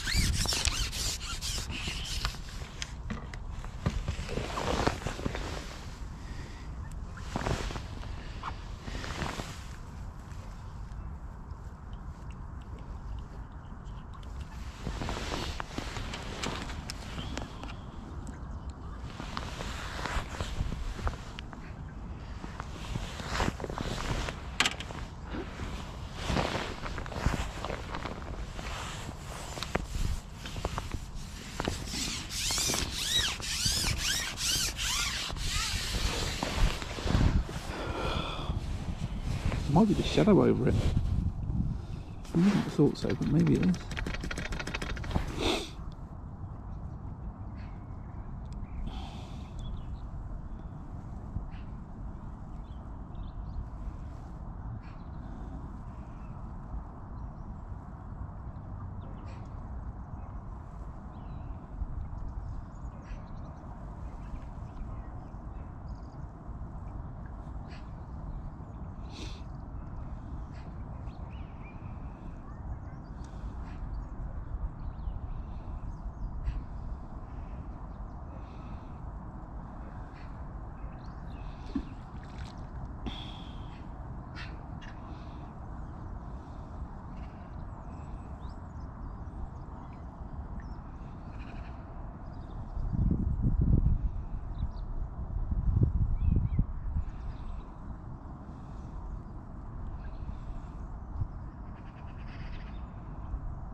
Maybe I'm just being impatient.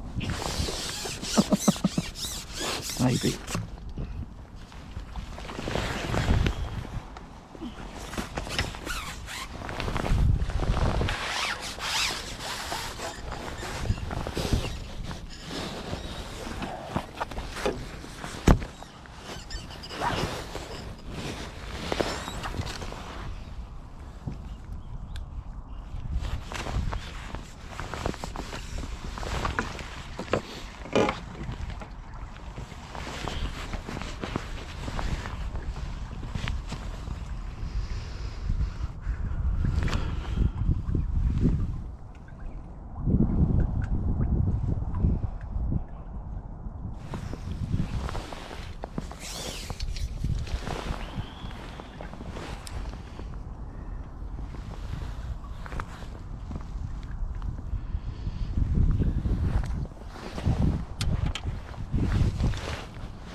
Past. We've fished it for nearly an hour down the edge.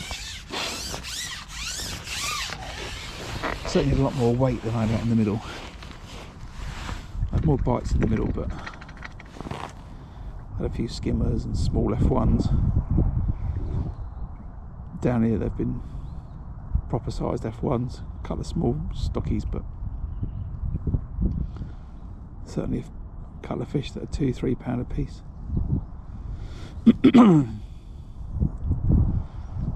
So a lot more weight down this left hand edge, but we'll have another fish here I think, and then I'll have another look in the middle, see if it's the same stamp of fish, or if some bigger fish have moved in. We'll check that out.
So good morning if you're just joining.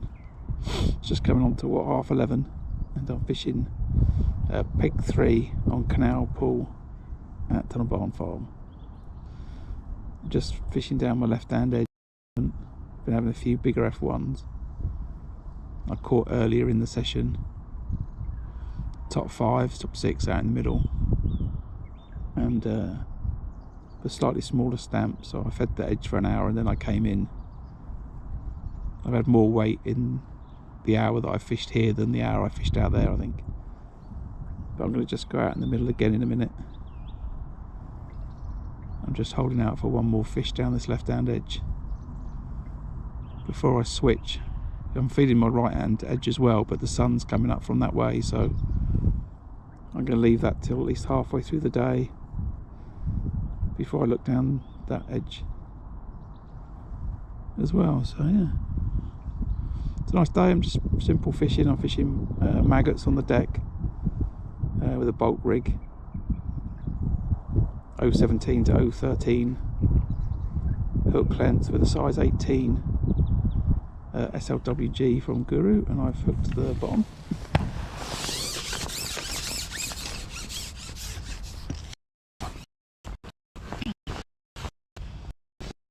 So I'll just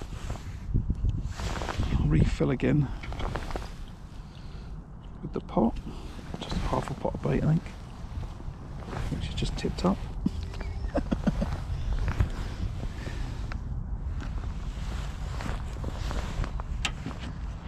More live TV antics. Let's try that again.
This last fish is going to be a bit hard to come by down this left-hand edge. Maybe I need to give it a rest.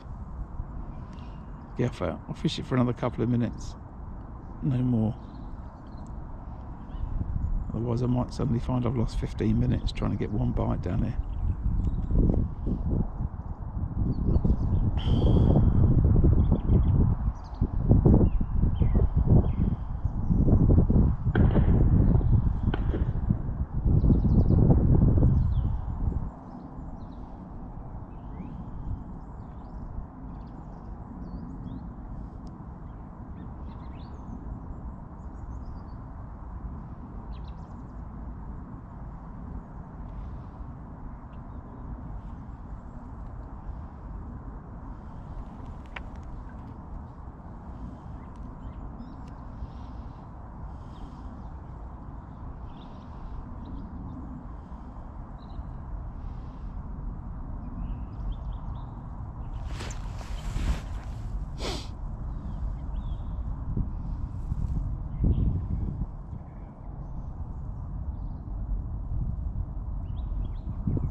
Come off that, I think.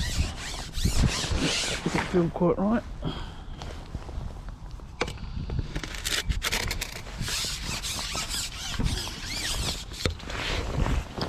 But I've had a few, so that's all good.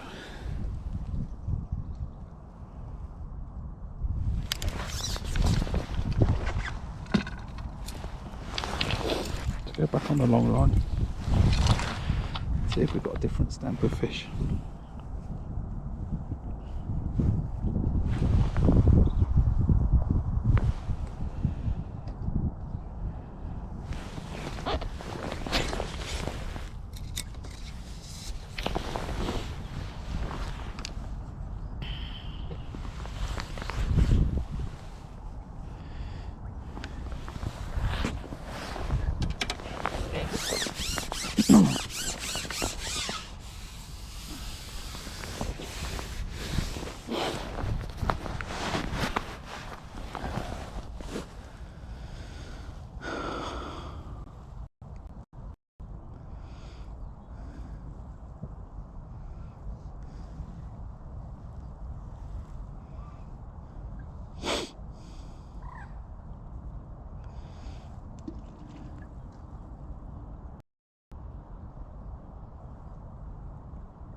foul at that.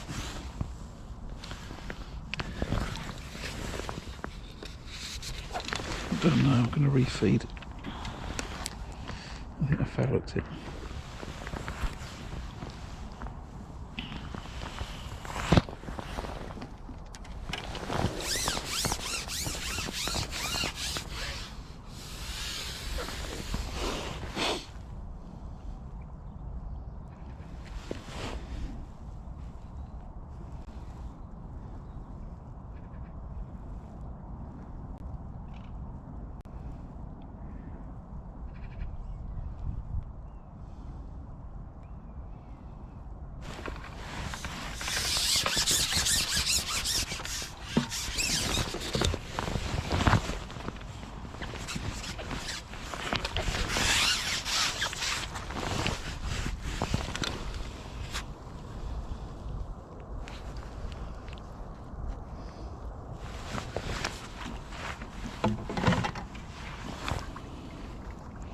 This was a match I've come straight off this line now after catching that skimmer.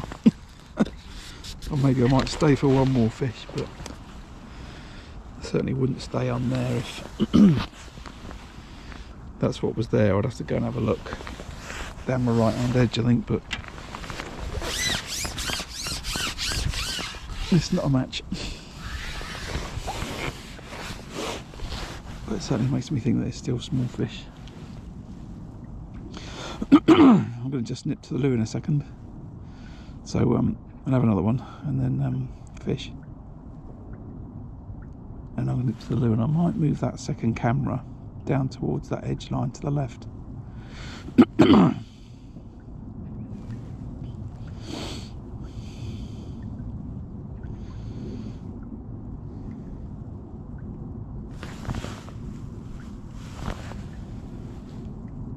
Or maybe to the right, maybe I'll put it on the right hand one a bit later.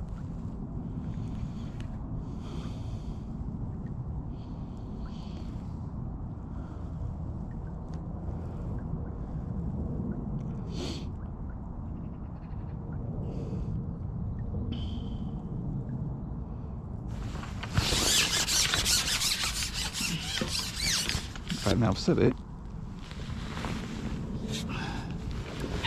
I will go to the loo.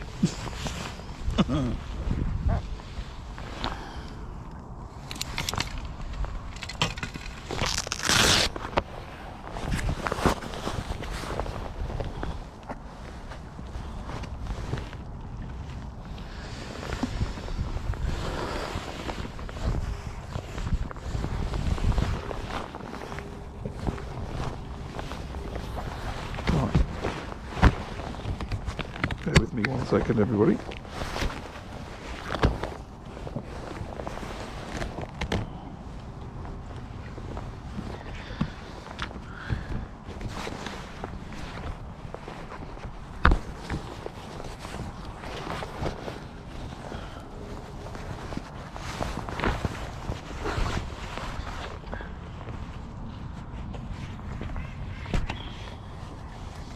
Back in the mode. That way down the lane.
Yeah, I'm not mental talking to myself.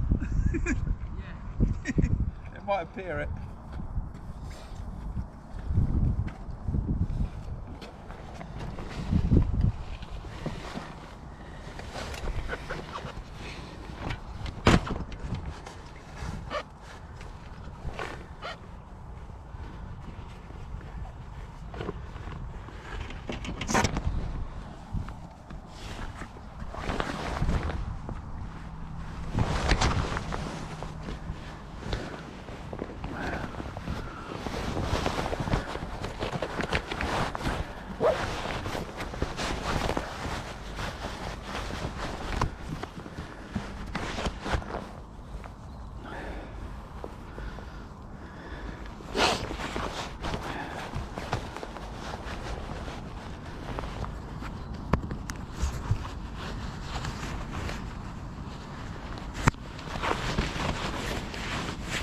Right,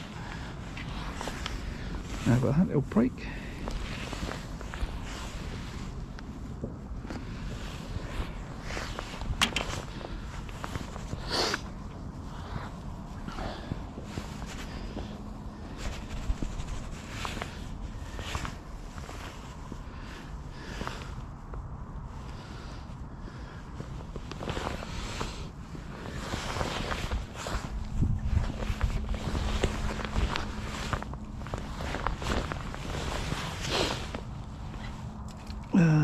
This one.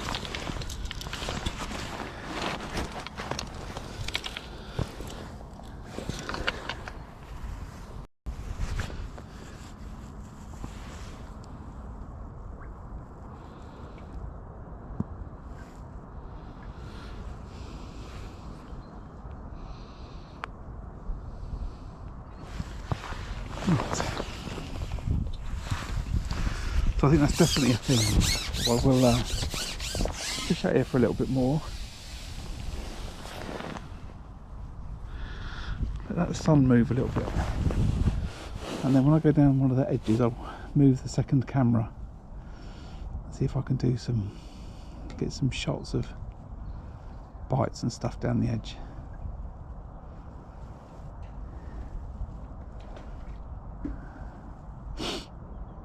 With all these things about the video production and stuff, it's just you need some time to practice that as well.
Okay, there's my bite.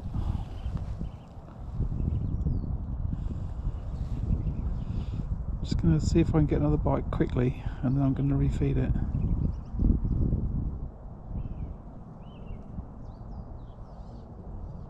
That indication there.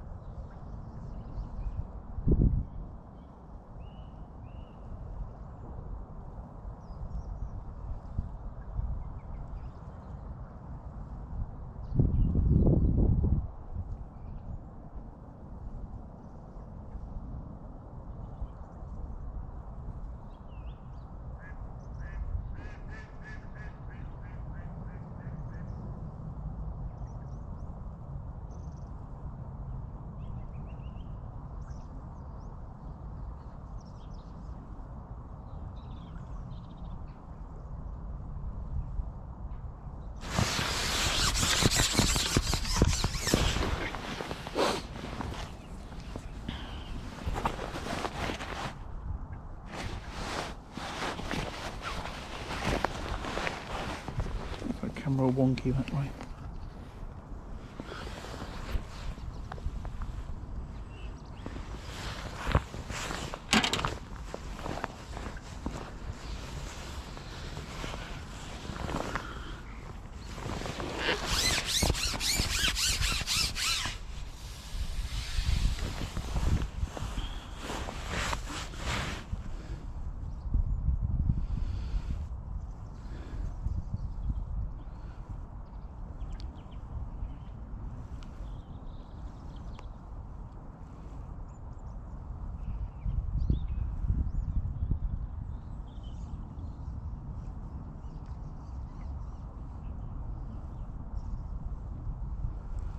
Everything about this rig tells me it's not right today. I've got a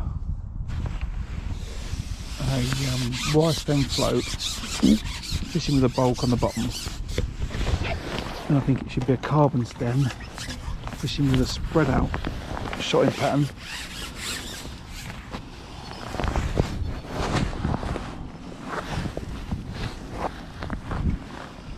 So when I go home tonight, I will make some extra rigs up. I just think I might be getting a better result if I was having the bait fall through the water slower. It's not windy, I don't need a wire stem float.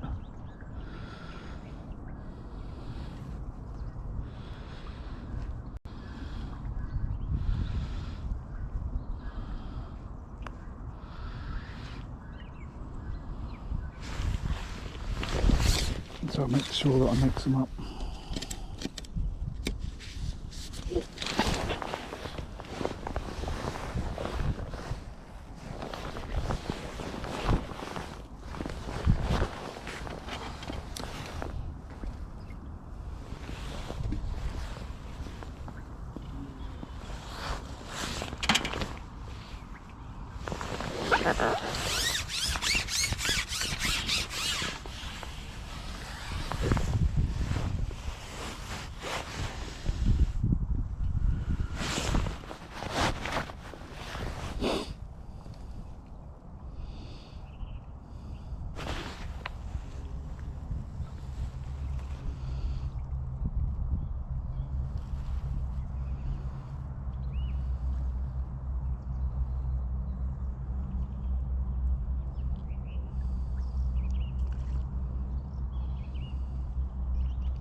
Taking a while to get a bite. It just makes me think that the fish aren't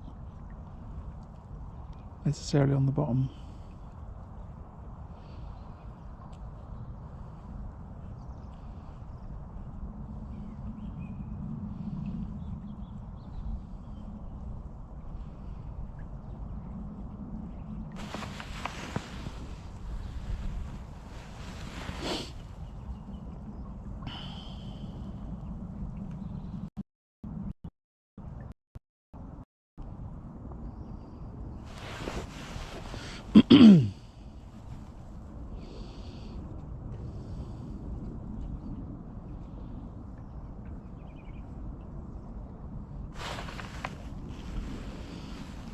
I'll be wrong there.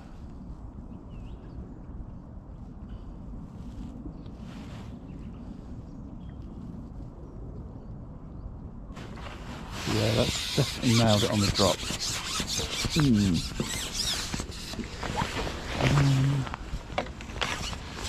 think if I caught everything I need. reason I'm slightly reluctant to stop to make up another rig, but so that fish definitely had it on the drop.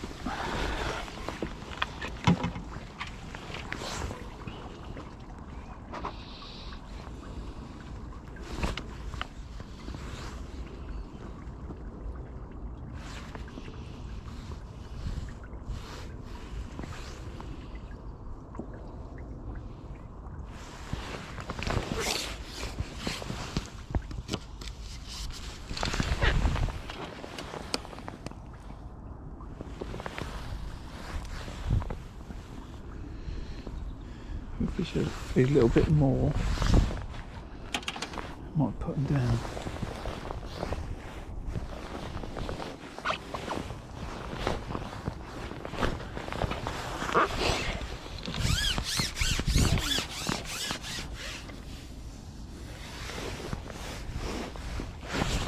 Let's try that for a couple of casts.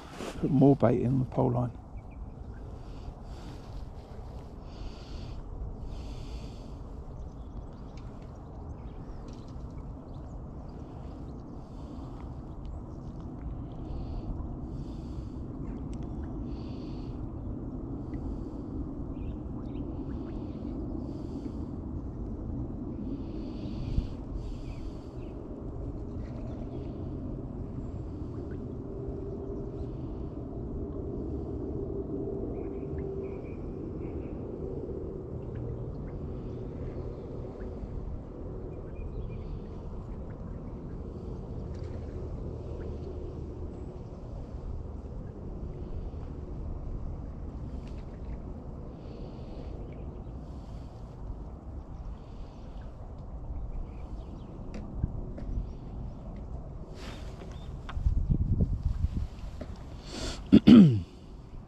Maybe not.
Just had my battery pack drop out my pocket.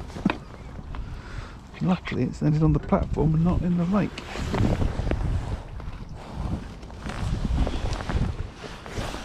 What's going on there?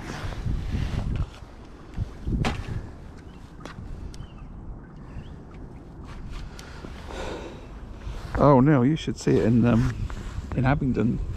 There's some pictures that someone took from a drone around the Nag's Head pub. It is there is river where there is not meant to be river.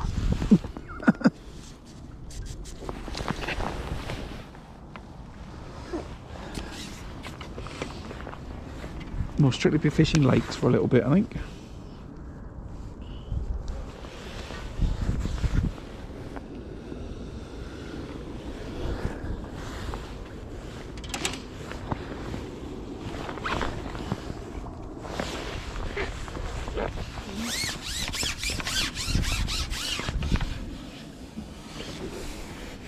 That's alright, because we're catching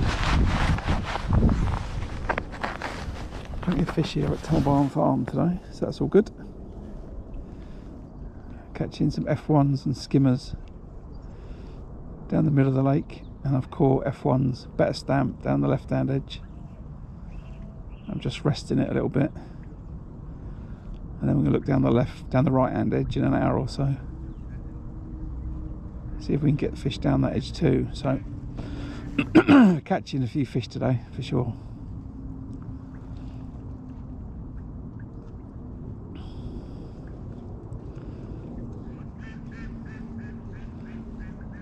A lot of stockies to be caught. I fished this lake.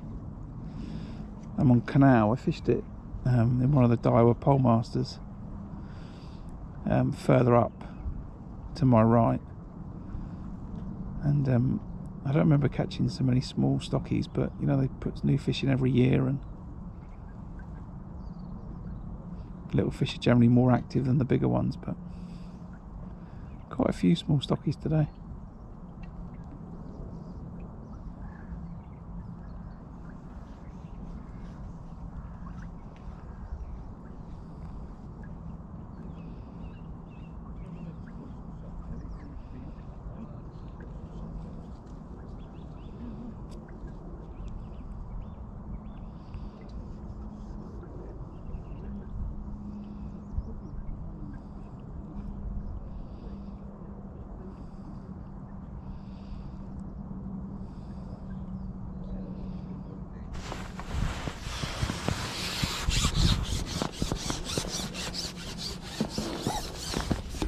Yeah, give me a fish. I think maybe we've just got to wait a bit longer. Next match on Syndicate? No idea. I've got a match tomorrow, club match, somewhere else, and then we'll see. The family comes home tomorrow. I've got 3 kids and they're going to want to do loads of stuff, but so I'm not too sure when the next time I'll get out fishing is, let alone next time for a match, but we'll see.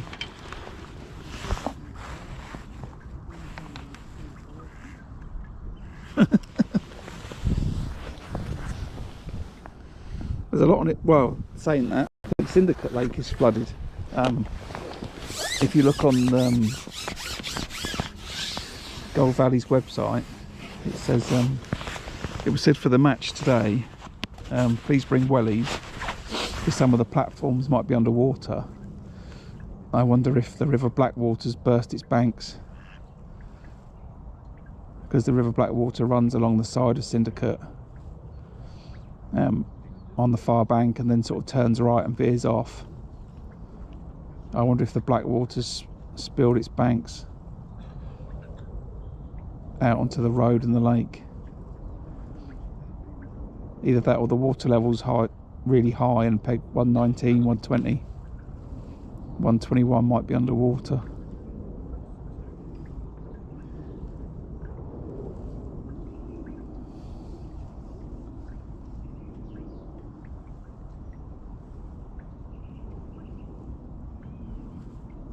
I'll give my mum a call tonight.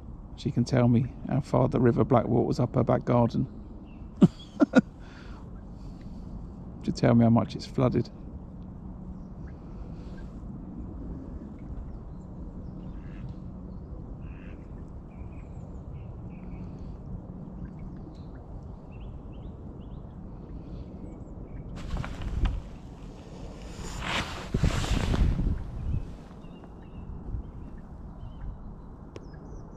Yeah, I will go to I'll go to the big one at Farnborough this year.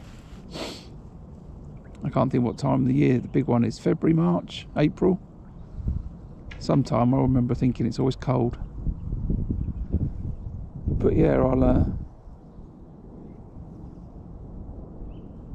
I'll go down there either 1 or 2 days. I think I might go down 1 day.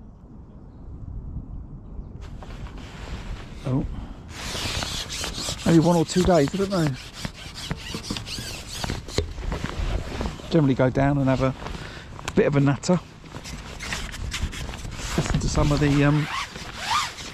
talks they give on the main stage.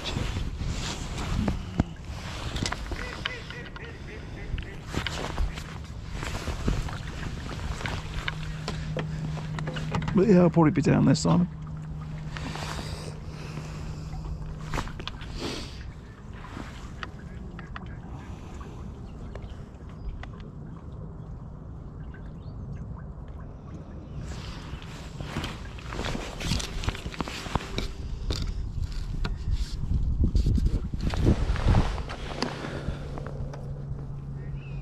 fishing. I think there's fish to be had everywhere today.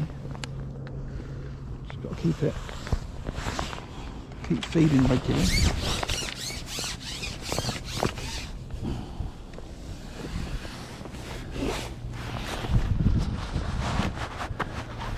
I'm watching the gentleman on the far bank, and they're hardly catching, but they're not feeding at all, unless they're feeding through a pot, but they're not feeding at all.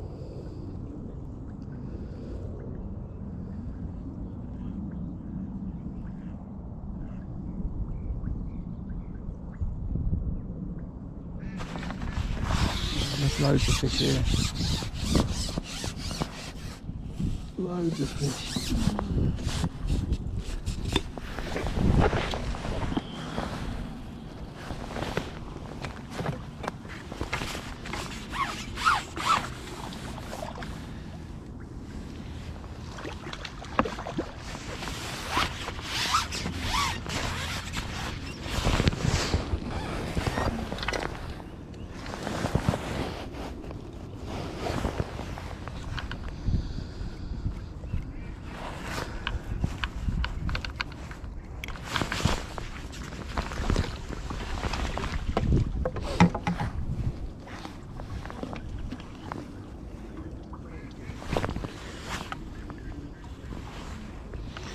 Maybe I should go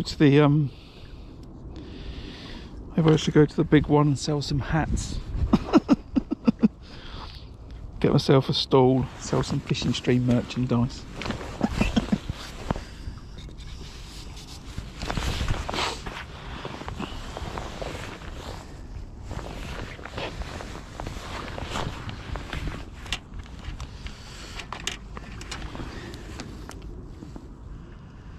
Gotta keep feeding.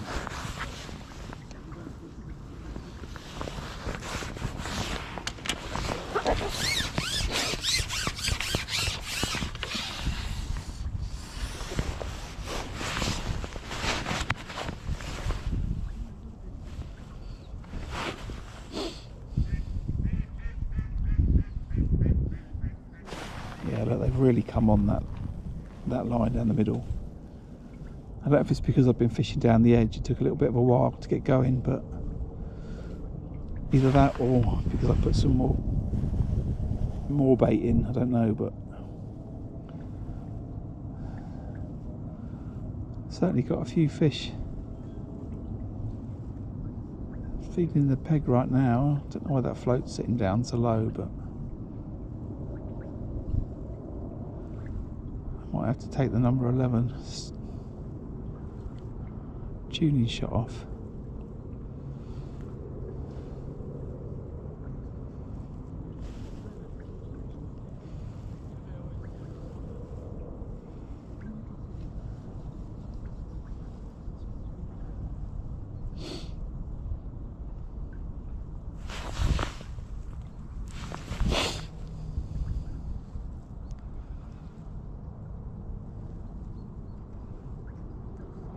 Tiny little indications, tiny little bites though, I must say.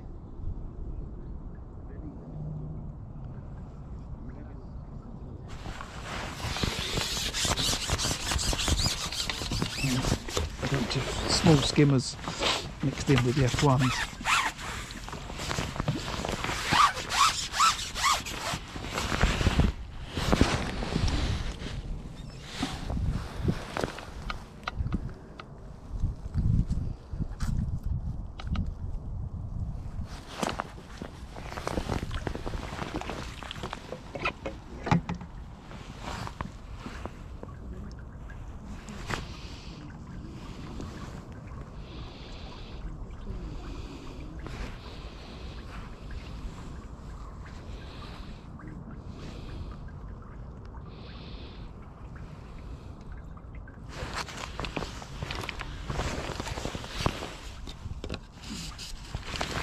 Plenty of fish to go out there.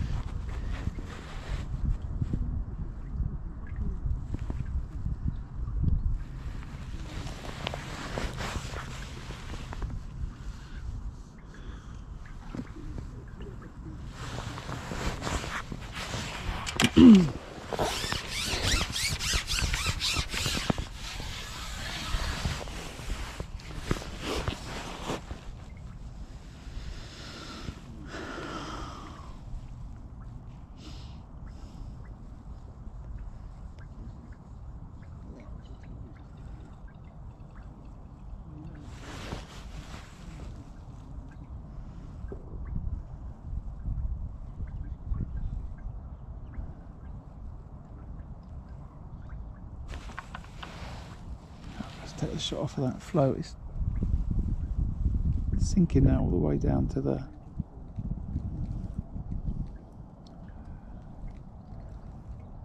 very last bit of the bristle. It's just about holding itself up in the water. I don't know why it's doing that, but oh, I fouled at that. Okay. Missed the bite and then fouled at one. Let's see if I can get that number 11 off.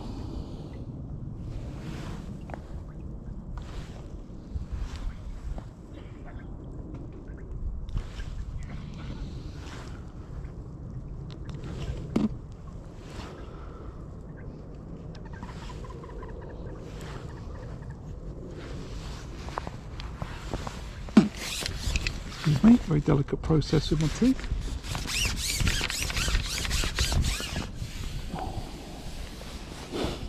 Yeah, so I missed the bite then, and then foul hooked a fish. There we go, that's better for that float.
Lots of these little skimmers.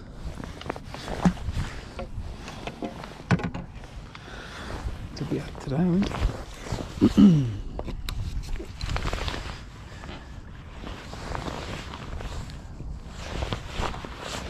Just sitting there wondering about how not to catch them. Maybe that they're on the bottom. I wonder if the other ones are sitting higher.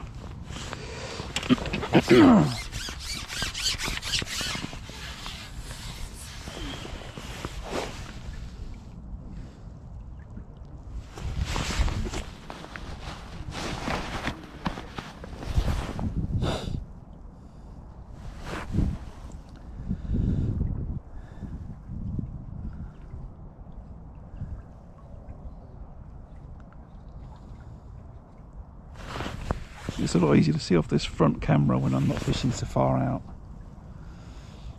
So when I fish at 11 and 13 metres, I have to turn too much to my right and twist my body round.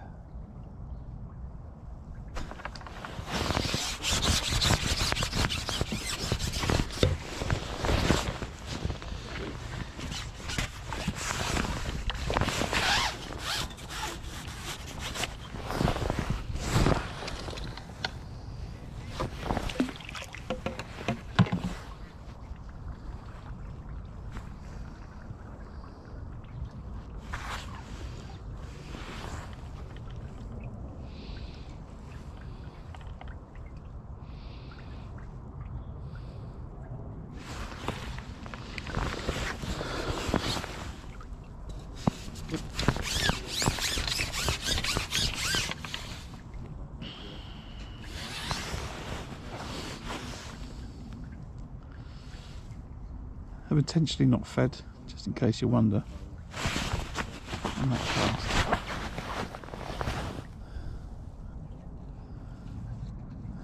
See if I can get another bite.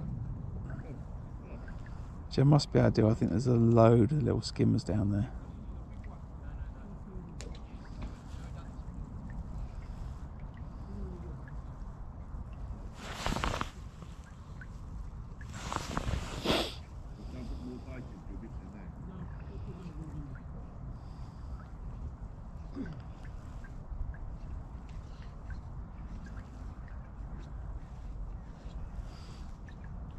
I just feel there may be some F1s. They're there, but they're sitting above the skimmers.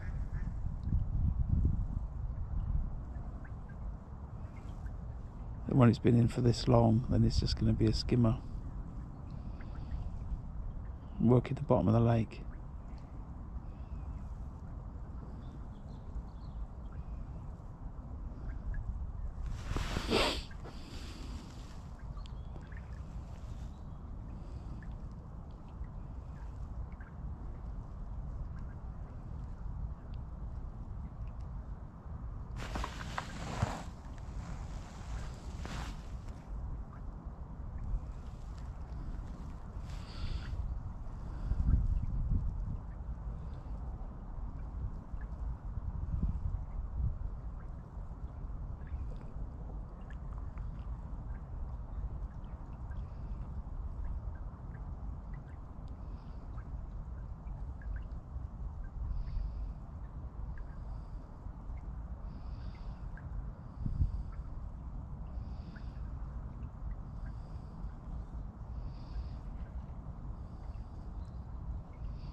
I don't have my float box with me, otherwise I would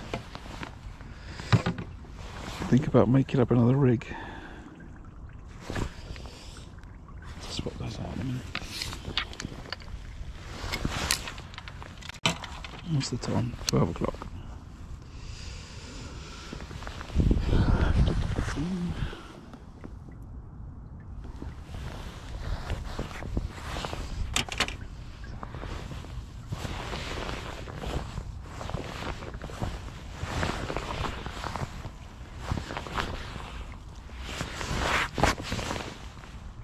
So I've undecided. I've got a sandwich I want to go and eat in a minute, and then I want another look down the edge. Just trying to think of the way to do it, and I want to try and put that camera down there. But am I going to catch down the left-hand edge or the right-hand edge?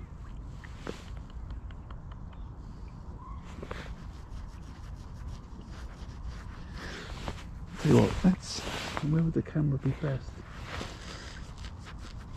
I don't think I'm going to see bites down the right hand edge. I'm going to get my sandwich. I'm going to reposition this other camera that I've got here. I'm going to go and move it down the bank and point it down to the edge where I was fishing. And I'm going to see if I can get some bites.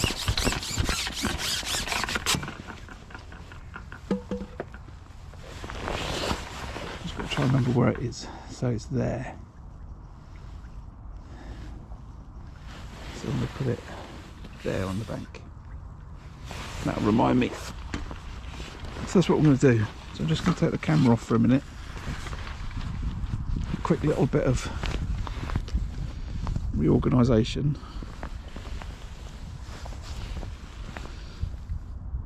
Go back down this left hand edge and try and catch some fish. Alright?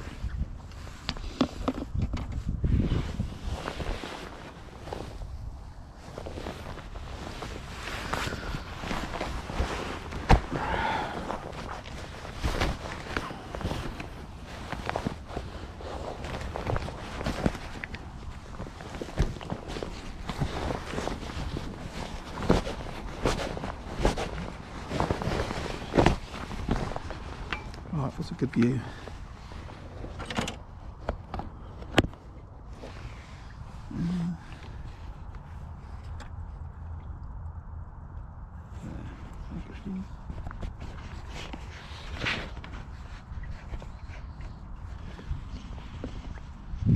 Maybe there. No.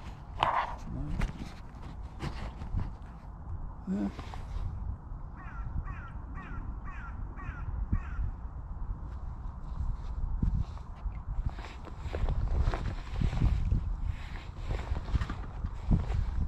Yeah, right. I'll be back in a minute. So I eat a sandwich, move the camera.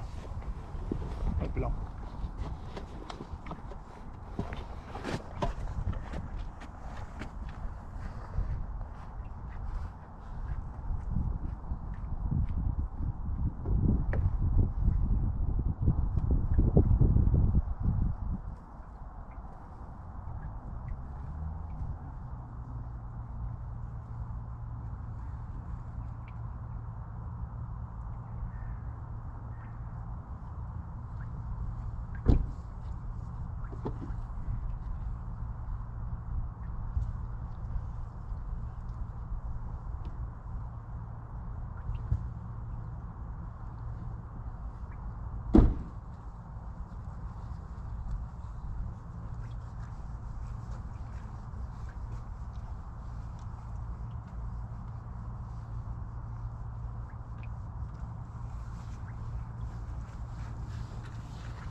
Right,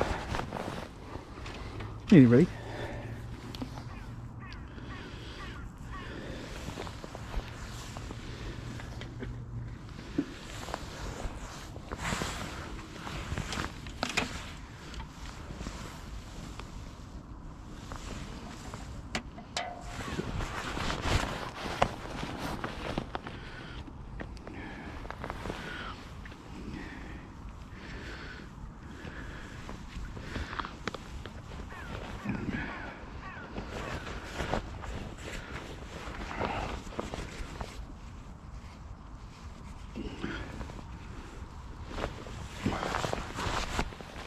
Okay.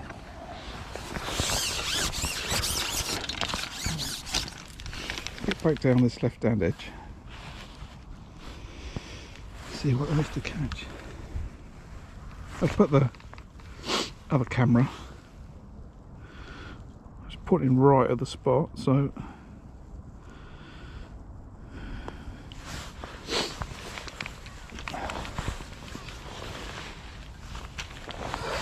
hopefully I'll get a nice little bit of footage. Same again, I'm going to feed with the pot.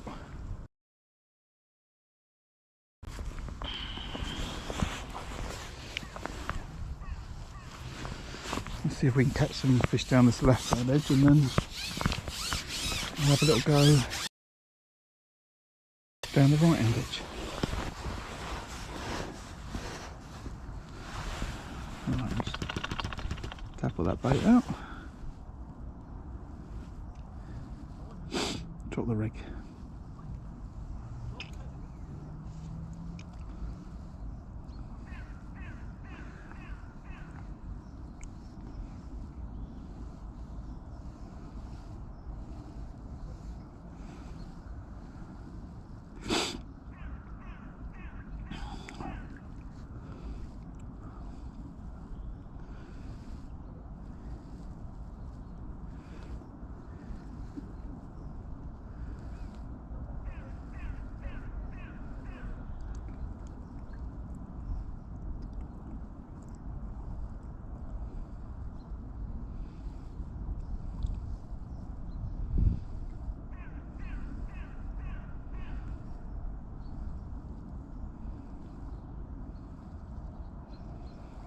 Remember, catch nothing down here now.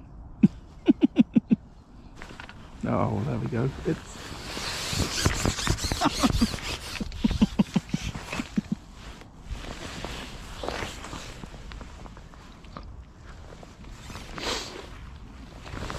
what is going on there for that to happen?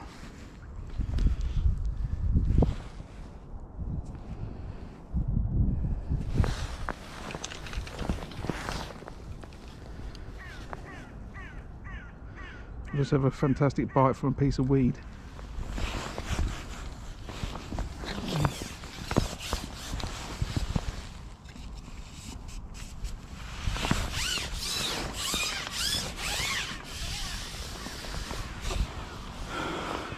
Okay, get back in.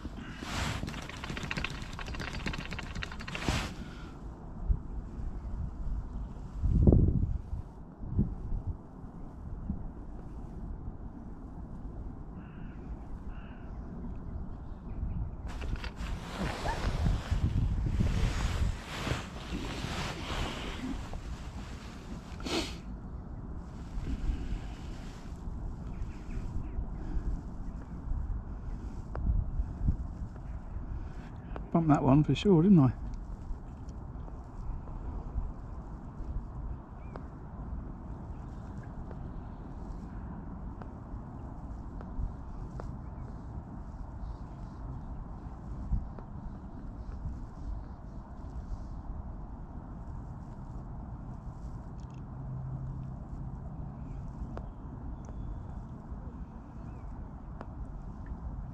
There's fish there, for sure. See the just slight movements in the rig on a day when there's no wind. It's just pushing that float around just a little bit. I shouldn't strike at them really.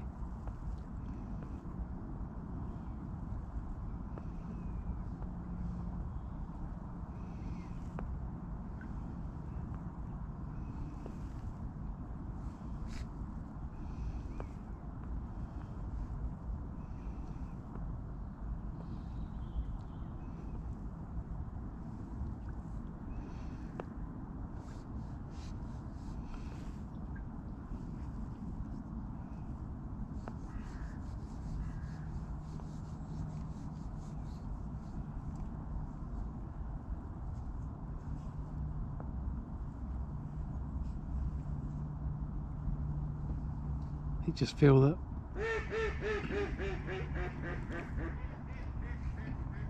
Thanks, ducks. I need to refeed it.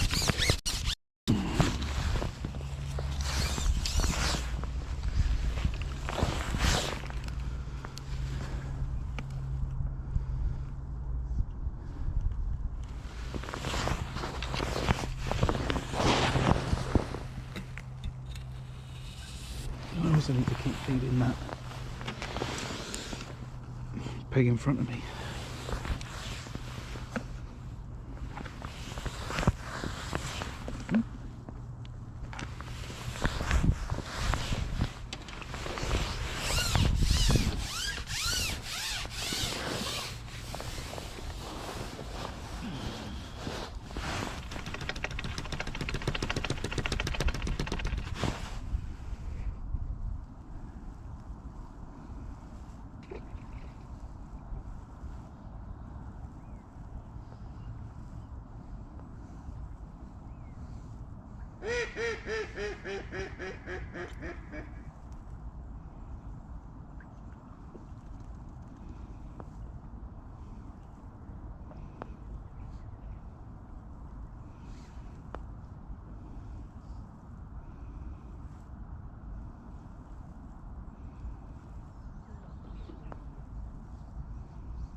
I could start to think that duck was laughing at me because I'm missing so many bites.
Right, I definitely think those ducks are laughing now.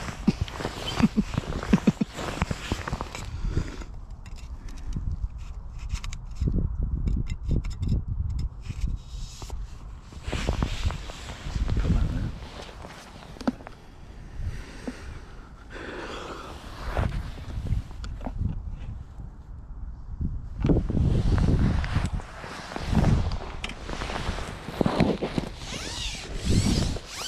I'm going to fish that right edge in a minute, but I've got to get a bite on this side now.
Right.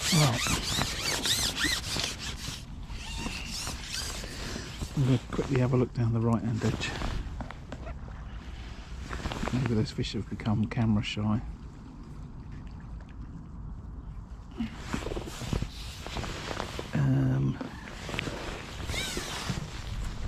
Yeah, that should work.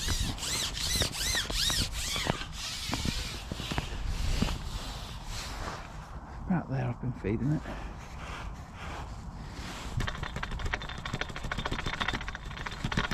And straight away, look, something's grabbed it.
Okay.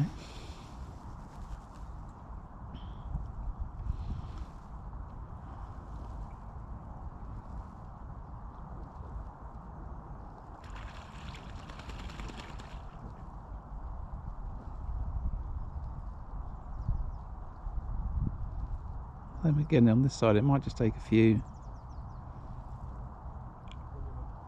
potfuls of bait to try and concentrate the fish where I want them versus where I've been throwing the maggots.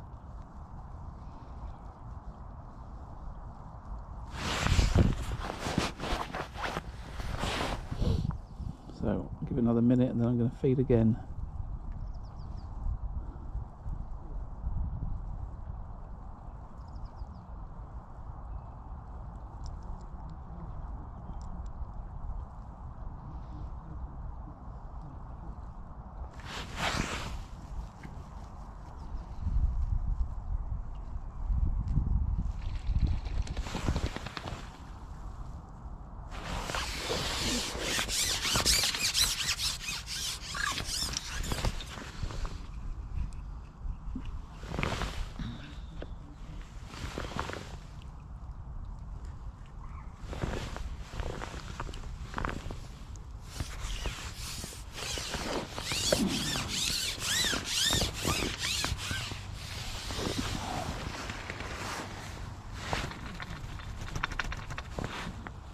Right, fish, I want you to be there.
feel quite right, I don't know.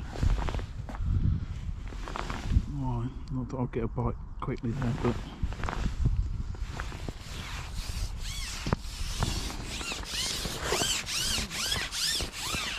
I'll just alternate between both edges.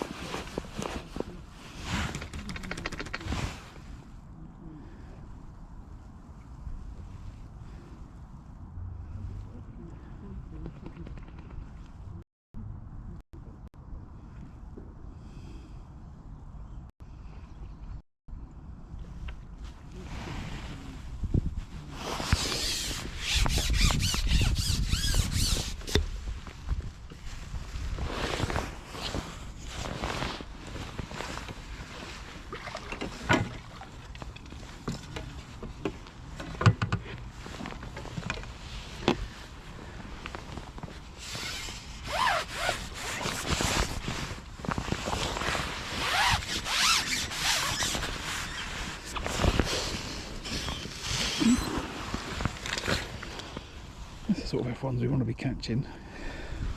Beautiful fish.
Redo that.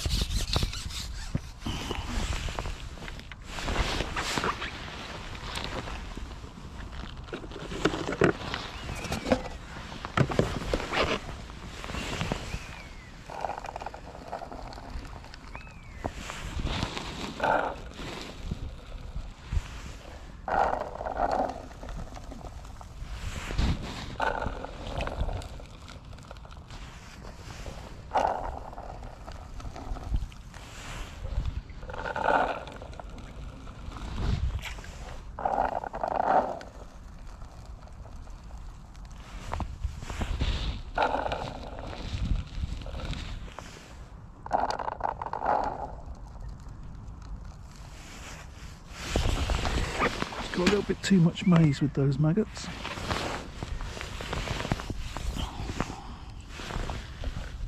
Right. Try again. I might have to replumb this in a second and just check I'm fishing in the right spot. I might have creeped a little bit closer to those bushes, to those reeds, from where I was fishing before. I can't remember where it drops off.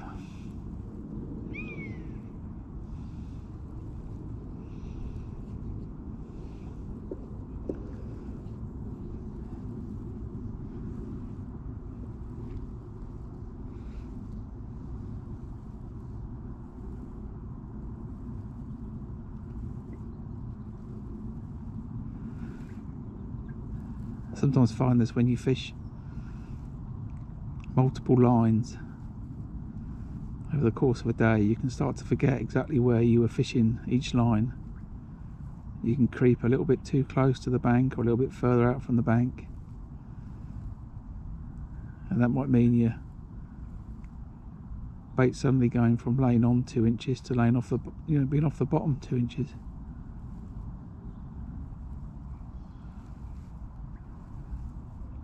Again, it's another practice thing, I'm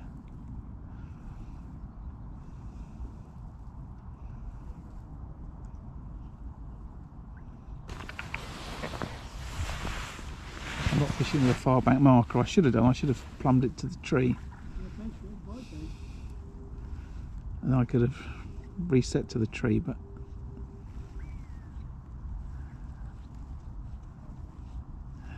I'm not sure now whether if I did or if I didn't this morning.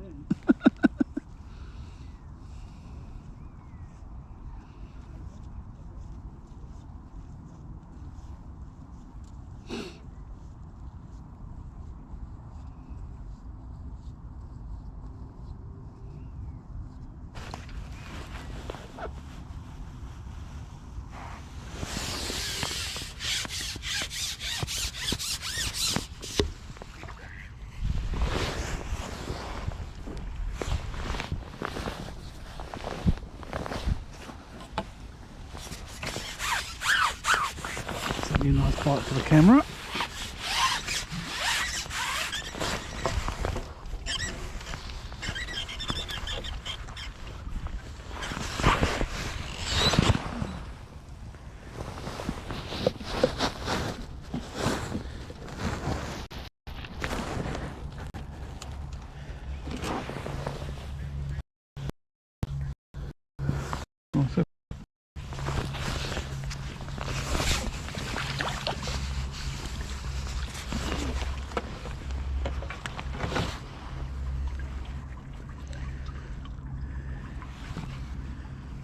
I just noticed, I didn't realise that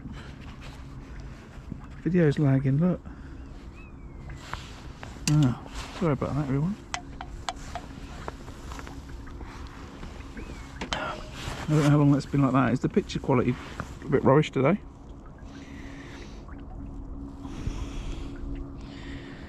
I noticed that was a big old lag just then.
feeding. I'm saying now that everybody's thrown away. Yeah.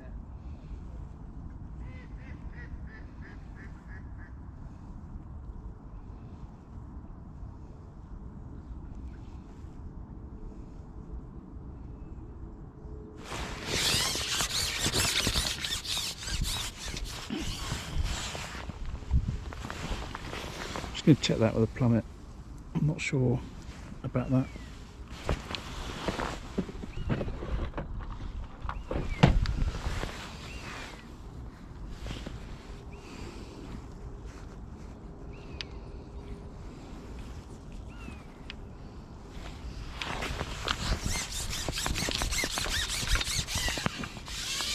I really want to drop this through my peg, but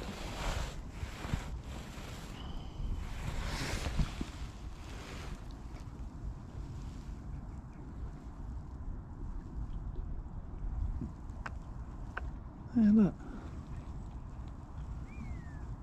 Okay. Flush it on the left.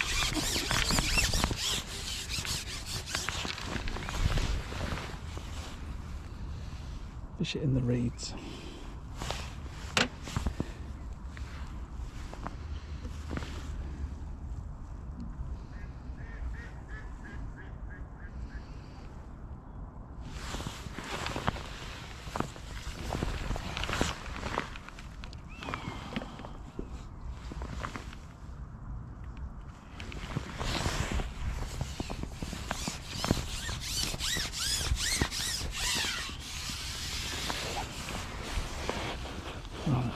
Level with the top pull sign. There we go.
Let's give that side a rest, I think.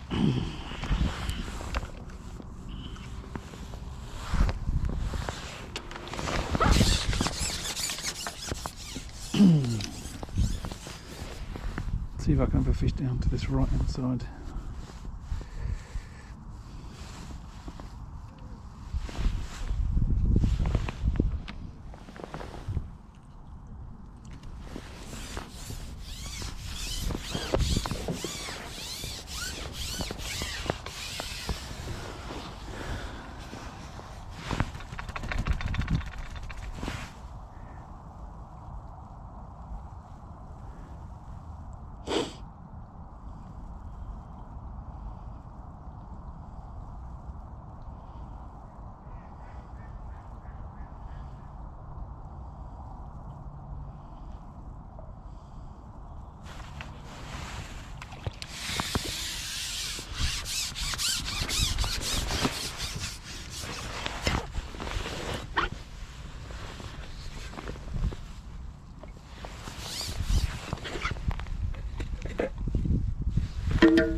Well, I've caught down both edges now at least.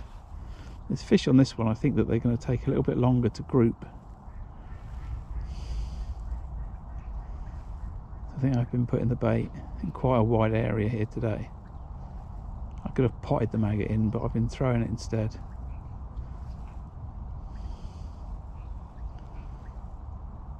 Oh. Now I think there's some more carp in the lake that I'm going to be fishing tomorrow, so I might pot the bait in.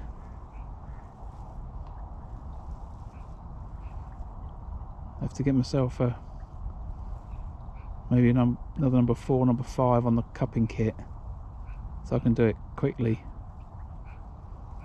We'll see.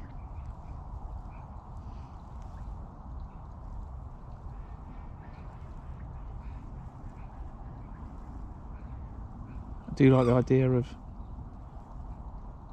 dropping the bait in fairly regularly though, so throwing it always wins in my mind. There's some fish here, but I think that they're a little bit more spread out.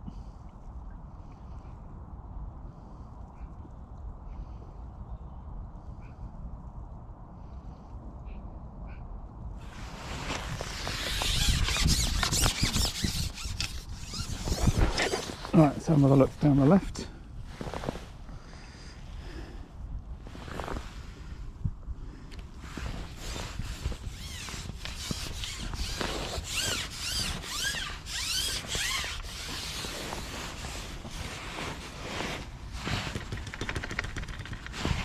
Drop that bait in. Let's go straight over it.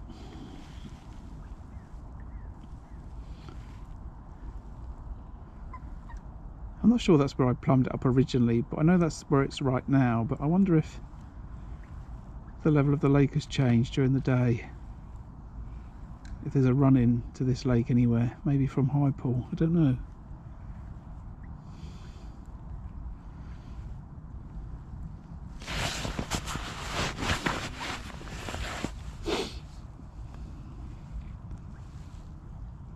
I didn't think I was fishing so tight into the reeds to start the day.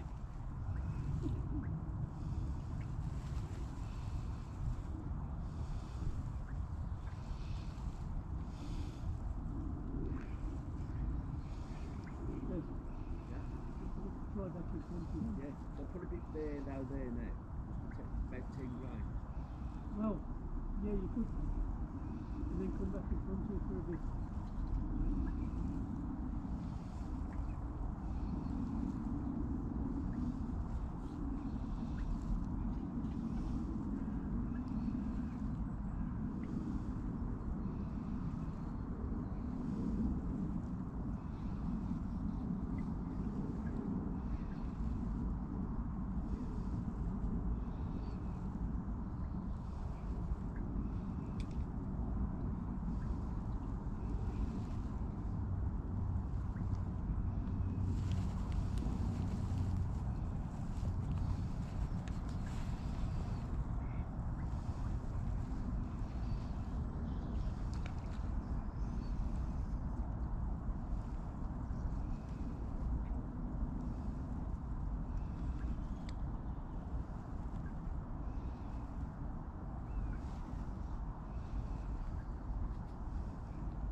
Right, what's the time? 1 o'clock.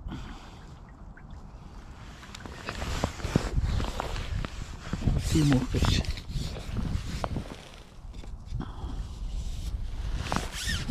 Definitely the better stamp. F1's down the margins and not down the middle, but I do wonder if just my rig for down the middle is causing me to catch skimmers off the bottom, and the F1s might be off the bottom.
Feed it.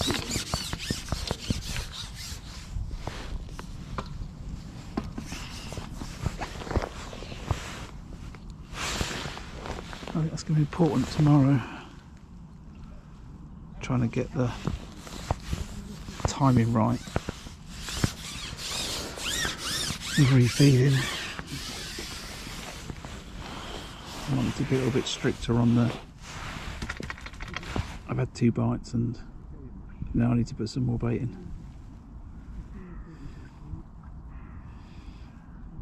It's as if I'm drawing fish from somewhere. I'm drawing them out of the reeds, or I'm drawing them up the shelf or from the next platform. And I get a couple of bites and then the fish are gone.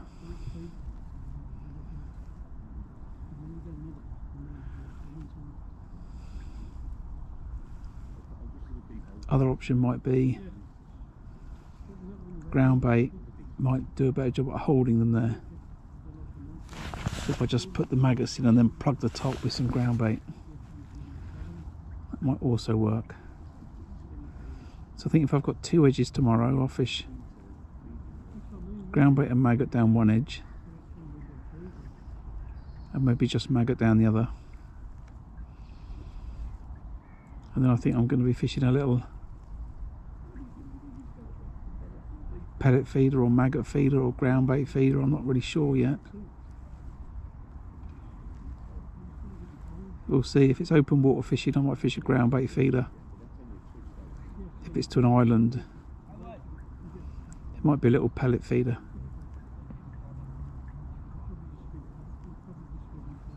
And I might even take some of the old Preston style pellet feeders with me tomorrow. We might try one of them if it's a lot of island fishing instead of a hybrid, but we'll have a look. I need to make sure I got the right stuff packed anyway.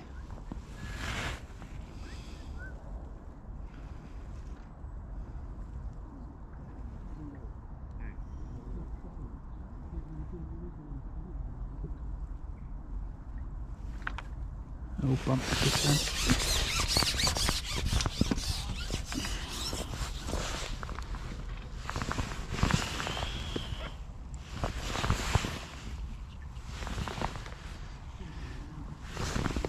one. Oh, I'm trying to get another fish out of this peg, and then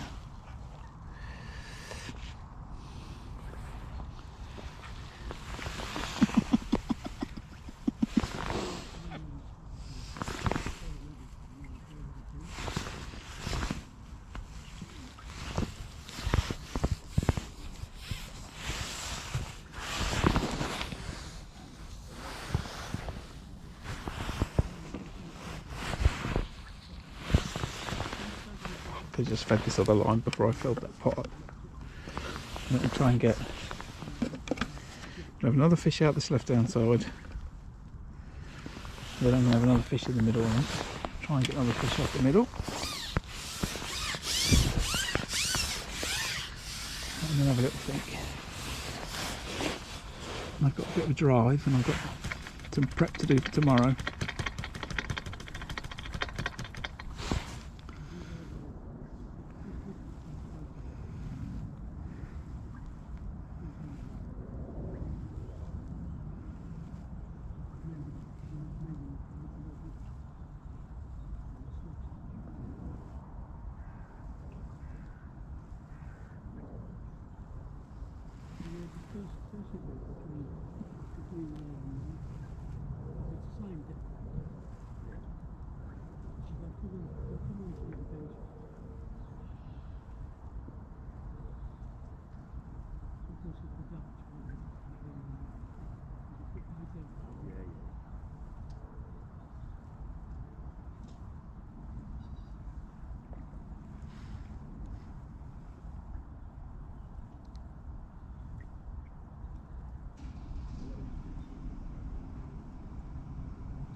So maybe we'll change that. Maybe we'll try and catch another fish up there and then catch another fish in the edge. Because that feels like it just needs a rest a minute.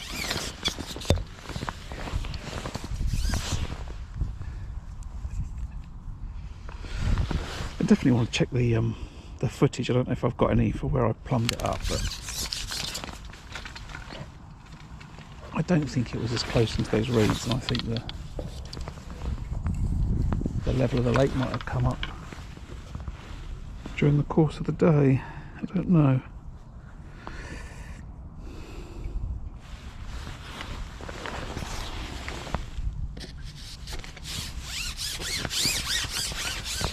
I fed it just a minute ago, so I'm not going to feed it. Straight over the top. Hope we catch fish.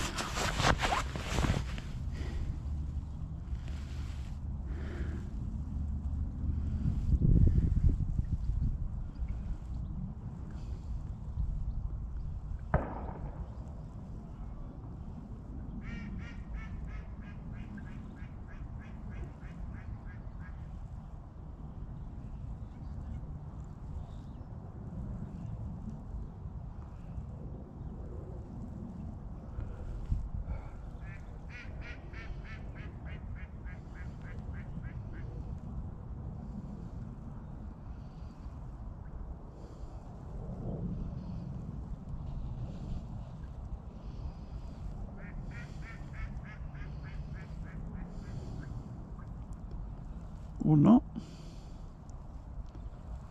Seems to be every time I think I'm going to catch straight away today, I don't.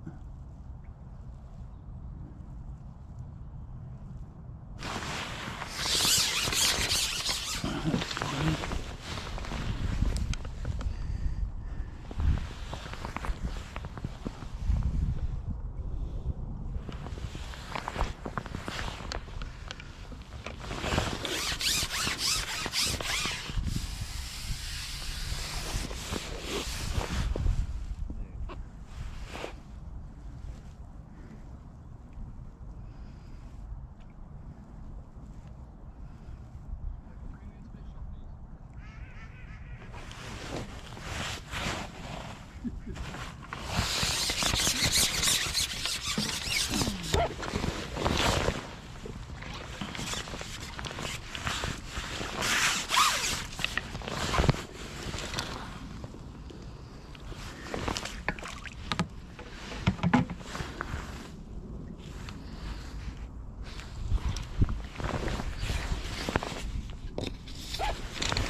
Right, skimmer central out there for sure. I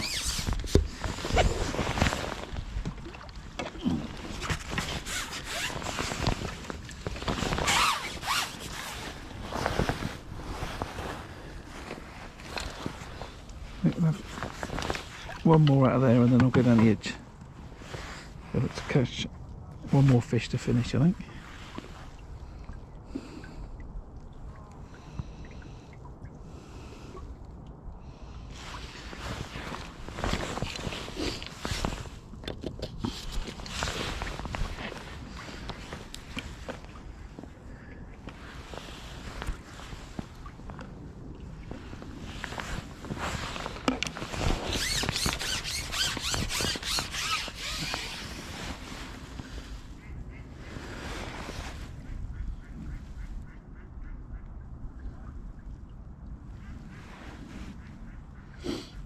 Plenty of fish though.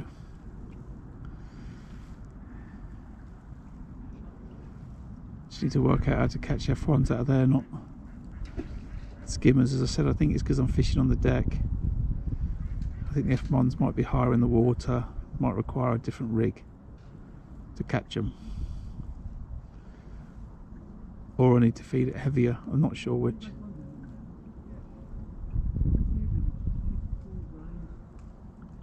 A little bite then. It could be that you have to just feed these skimmers off, but it's been good sport today. It's been just a pleasure fishing session, as I'd call it. Get myself a few bites. Didn't want to overfeed it, kill it off. That's the thing, I think. I know you say you can't really do it on Maggot, but if you know,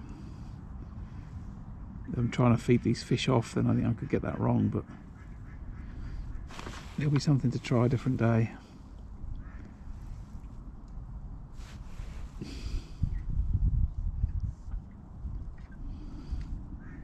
I generally only fish these lakes in the summer, so they're a bit of an unknown to me in the winter time.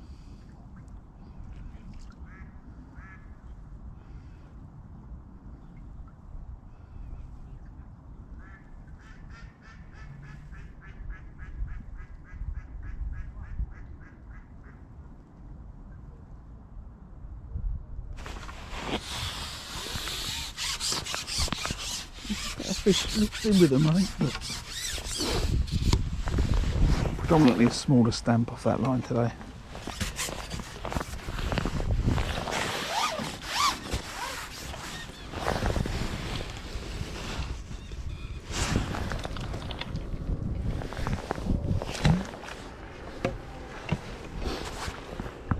Right, just go down this left-hand edge.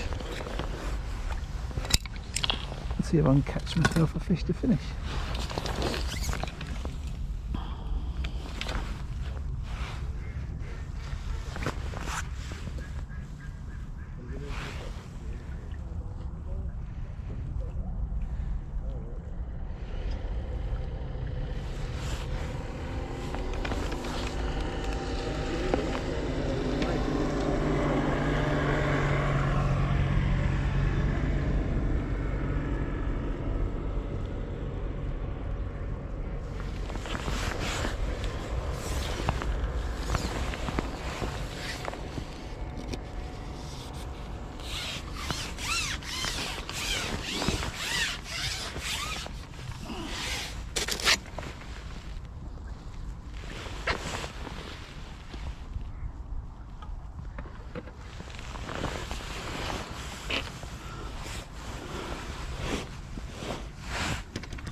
Right there at the top of the bait.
Maybe I've cursed that. We're putting the camera there. Right, let's see if I can get a fish off this right hand side to finish. If not, I might be finishing on the skimmer.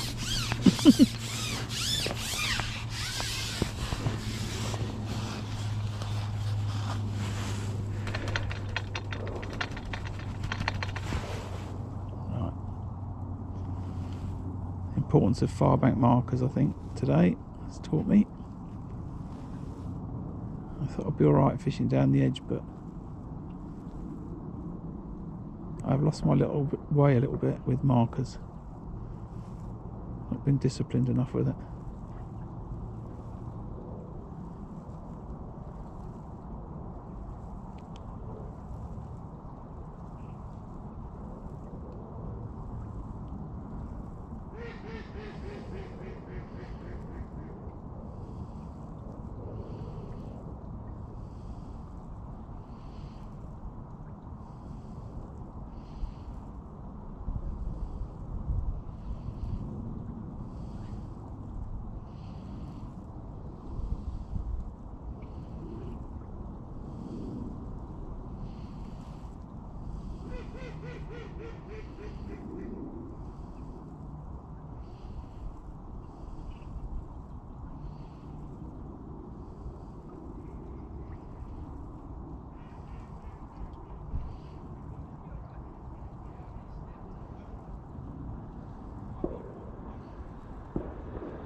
There's F1 to finish. It's at this point where I'd say, if you've got this far and you're watching and you're not subscribed and you've enjoyed it, please hit the subscribe button. And if you already are subscribed, then I appreciate that. No end. It's a free way to help the channel grow.